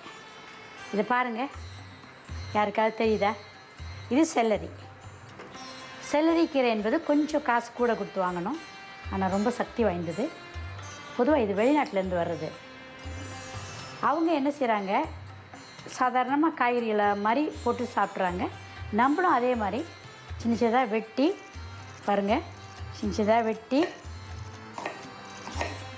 இந்த மாதிரி போட்டு பெரட்டி சாப்பிட்லாம். சாதாரணமாக சாப்பிட்றதுக்கு ரொம்ப சுவையாக இருக்கும். ஒரு உப்பு சத்து வாய்ந்த மூலிகை இது. இது என்ன செய்யலாண்டா, 2 எடுத்து இப்படி பிச்சு எடுத்துங்க. அப்படி எடுத்து 2 எடுத்து பிளெண்ட் பண்ணி அது சாராக குடிங்க. சாராக குடிச்சிங்கன்னா ரத்த கொதிப்புக்காரங்களுக்கு ரொம்ப நல்லது. ரத்த கொதிப்பு ஏறிடுச்சுது, உங்களுக்கு ரொம்ப மயக்கமாக இருக்குது, தலையெல்லாம் பாரமாக இருக்குது, அப்படி உள்ள சூழ்நிலையில் இந்த கீரையும் ஸ்டார் ஃப்ரூட்டையும் போட்டு பிளெண்ட் பண்ணி ஒரு 1/2 கிளாஸ் குடிச்சு பாருங்கள். உங்களுக்கு போக போக ஒரு வாரம் 10 நாளில் நிச்சயமாக ஒரு பலன் தெரியும். உங்களுடைய ரத்தம் அப்படியே அடங்கி நல்லாயிருக்கும். அதே நேரத்தில் எண்ணெயும் வைக்கணும் தலையில், அதையும் தெரிஞ்சுக்கங்க. இந்த கீரையை வந்து எல்லாரும் பாவிக்கிறதில்ல. இதை பார்த்த பிறகு நான் நினைக்கிறேன் இங்கெல்லாம் பாவிப்பீங்கன்னு நினைக்கிறேன். இதை வந்து வித்தியாசமான ரீதியிலையும் செய்யலாம். அதாவது காய்கறிகள்லாம் பரட்டி வச்ச பிறகு இதை அழகுக்கும் வெளியே அப்படியே அழகாக வச்சுட்டு பச்சையாக சாப்பிட்லாம். இதை வேக வச்சு சாப்பிடணும் என்று இல்லை. வேக வச்சா பொதுவாக அதோடைய சக்திகள்லாம் போயிடும். அதனால் நீங்கள் இதை பச்சையாக சாப்பிட்றதா ரொம்ப நல்லது. இதில் ரொம்ப வைட்டமின்ஸ் இருக்குது. அதனால் பெரிய இந்த நியூட்ரிஷன் புக்ஸ் எல்லாம் படிச்சிங்கன்னா நிச்சயமாக சேலரி சேர்த்துக்குங்க. உங்கள் உடம்பு கட்டுப்பாட்டுக்குள்ளே வரும், தடிச்சிட்டு போக மாட்டீங்க, உங்களுடைய கெட்ட நீர்லாம் நல்லா போகும், நல்ல மலை அபிவிருத்தி ஆகும், உங்களுடைய மேனிலாம் நல்லா ஆகும் என்பது வந்து சேலரி கீரைக்கு இருக்குது. சரி இருந்தால் சில பேருக்கு தான் தெரியுது. அதனால தான் இதை காட்டி உங்கள்கிட்ட சொன்னால் ஓகே இதுதான். இது வந்து சூப் கீரை இல்லைங்க. சூப் கீரை இதே மாதிரி தான் இலை, இதே மாதிரி தான் இலை இருக்கும். ஆனால் சூப் கீரை என்பது வேறு, சின்ன சின்னதாக இருக்கும். இவ்வளோ பெரிய தண்டு உள்ளது தான் செலரி கீரை. செலரி கீரையை நீங்கள் வந்து மாமிசங்கள் சாப்பிட்றீங்கன்னா அன்றைக்கி செலரி கீரை இருக்கணும். அப்போது உங்களுக்கு இதுக்கும் அதுக்கும் அந்த காம்பினேஷன் சரியாக இருக்கும். ரொம்ப நல்ல கீரை. தயவுசெய்து ஒவ்வொரு வீட்லேயும் ஒரு 2 வாரத்துக்கு ஒருக்காவது இதை எடுத்து கேரட்டு அதெல்லாம் பச்சையாக சேர்க்கும்போது இதையும் சுற்றி வச்சு அழகுக்கு வச்சு சாப்பிட்டுட்டு வாங்க. நல்ல ஆரோக்கியமான வாழ்வு வாழணும்னு சொன்னால் இந்த மாதிரி பச்சை காய்கறிகளை நீங்கள் பச்சையாக சாப்பிட்டு பார்க்கணும். இதையே குழந்தைகளுக்கும் பழக்குங்க, அவங்கள விரும்பி சாப்பிடுவாங்க என்று கூறி விடைபெறுகிறேன். வணக்கம்.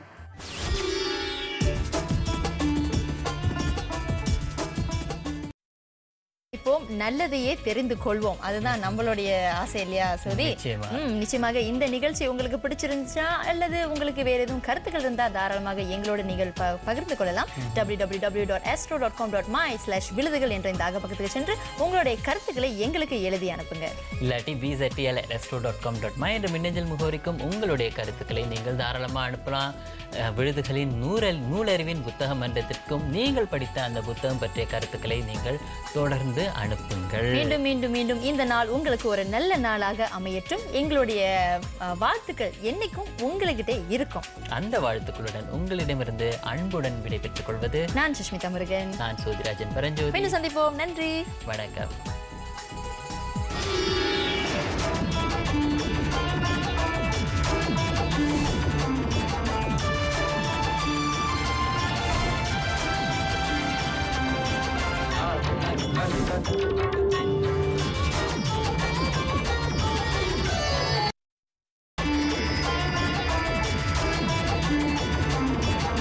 இனி தொடர்மங்கமாக சித்த வைத்தியர் பாக்கியம் அவர்கள் வழங்கும் நலவியல் குறிப்பு.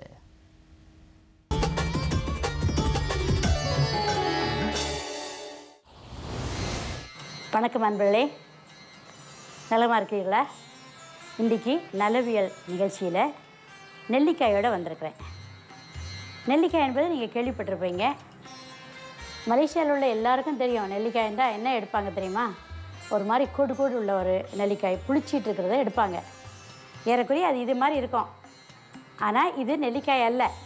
இது நீங்கள் மீன் கறிக்கு போடலாம், புளிக்கறிக்கு போடலாம். புளிப்பாக இருக்கும். இதில் அதிகமான மருத்துவ குணங்கள் இல்லை.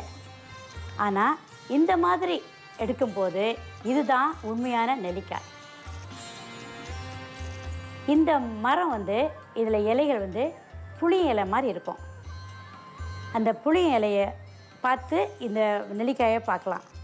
இந்த நெல்லிக்காய் அகத்திக்கீரை அல்லது தவசு முருங்கைக்கீரையுடைய இலை மாதிரி இருக்கும். இதிலேருந்து நீங்கள் வித்தியாசத்தை தயவு செய்து தெரிஞ்சுக்கங்க.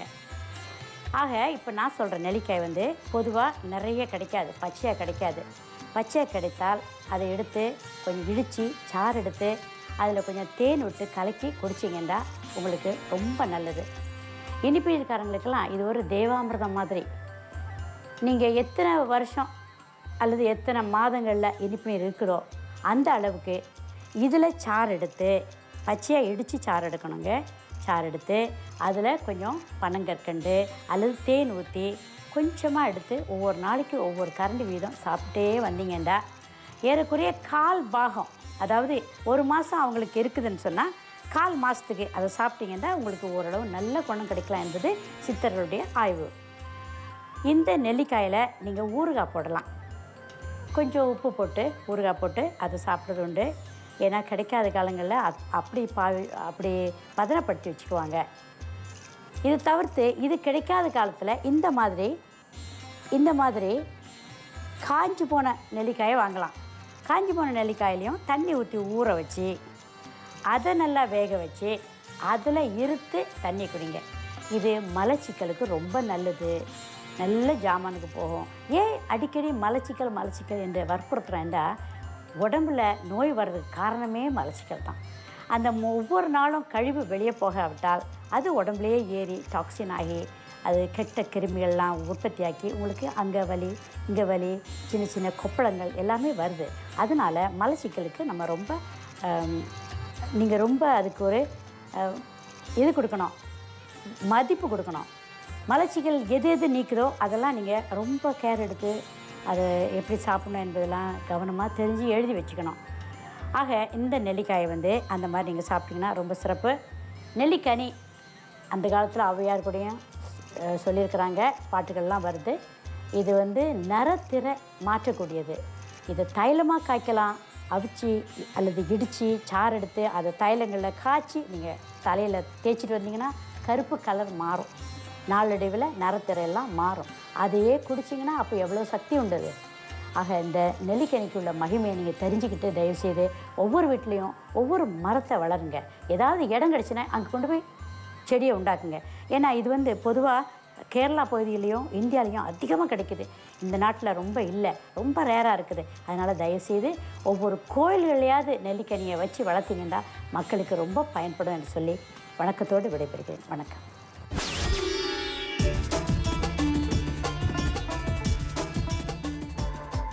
விழுதுகள் நிச்சயமா உங்கள் அனைவருக்குமே ரொம்ப பயனுள்ளதா இருந்திருக்கும். நிறைய விஷயங்கள் சொல்லப்பட்டது என்ற விழுதுகள். சரி, ஒரு அறிவிப்பு இருக்கு சோதி. அதாவது 60 பில்லியன் மினி பட்ஜெட் வியூகங்களை இந்தியர்கள் எப்படி பயன்படுத்துவது அப்படின்னு ஒரு சின்ன கருத்தரங்கு யார் கொடுக்க போறாங்கன்னா ஸ்ரீமுருகன் நிலையம். எப்பொழுது? மார்ச் 22, 2009.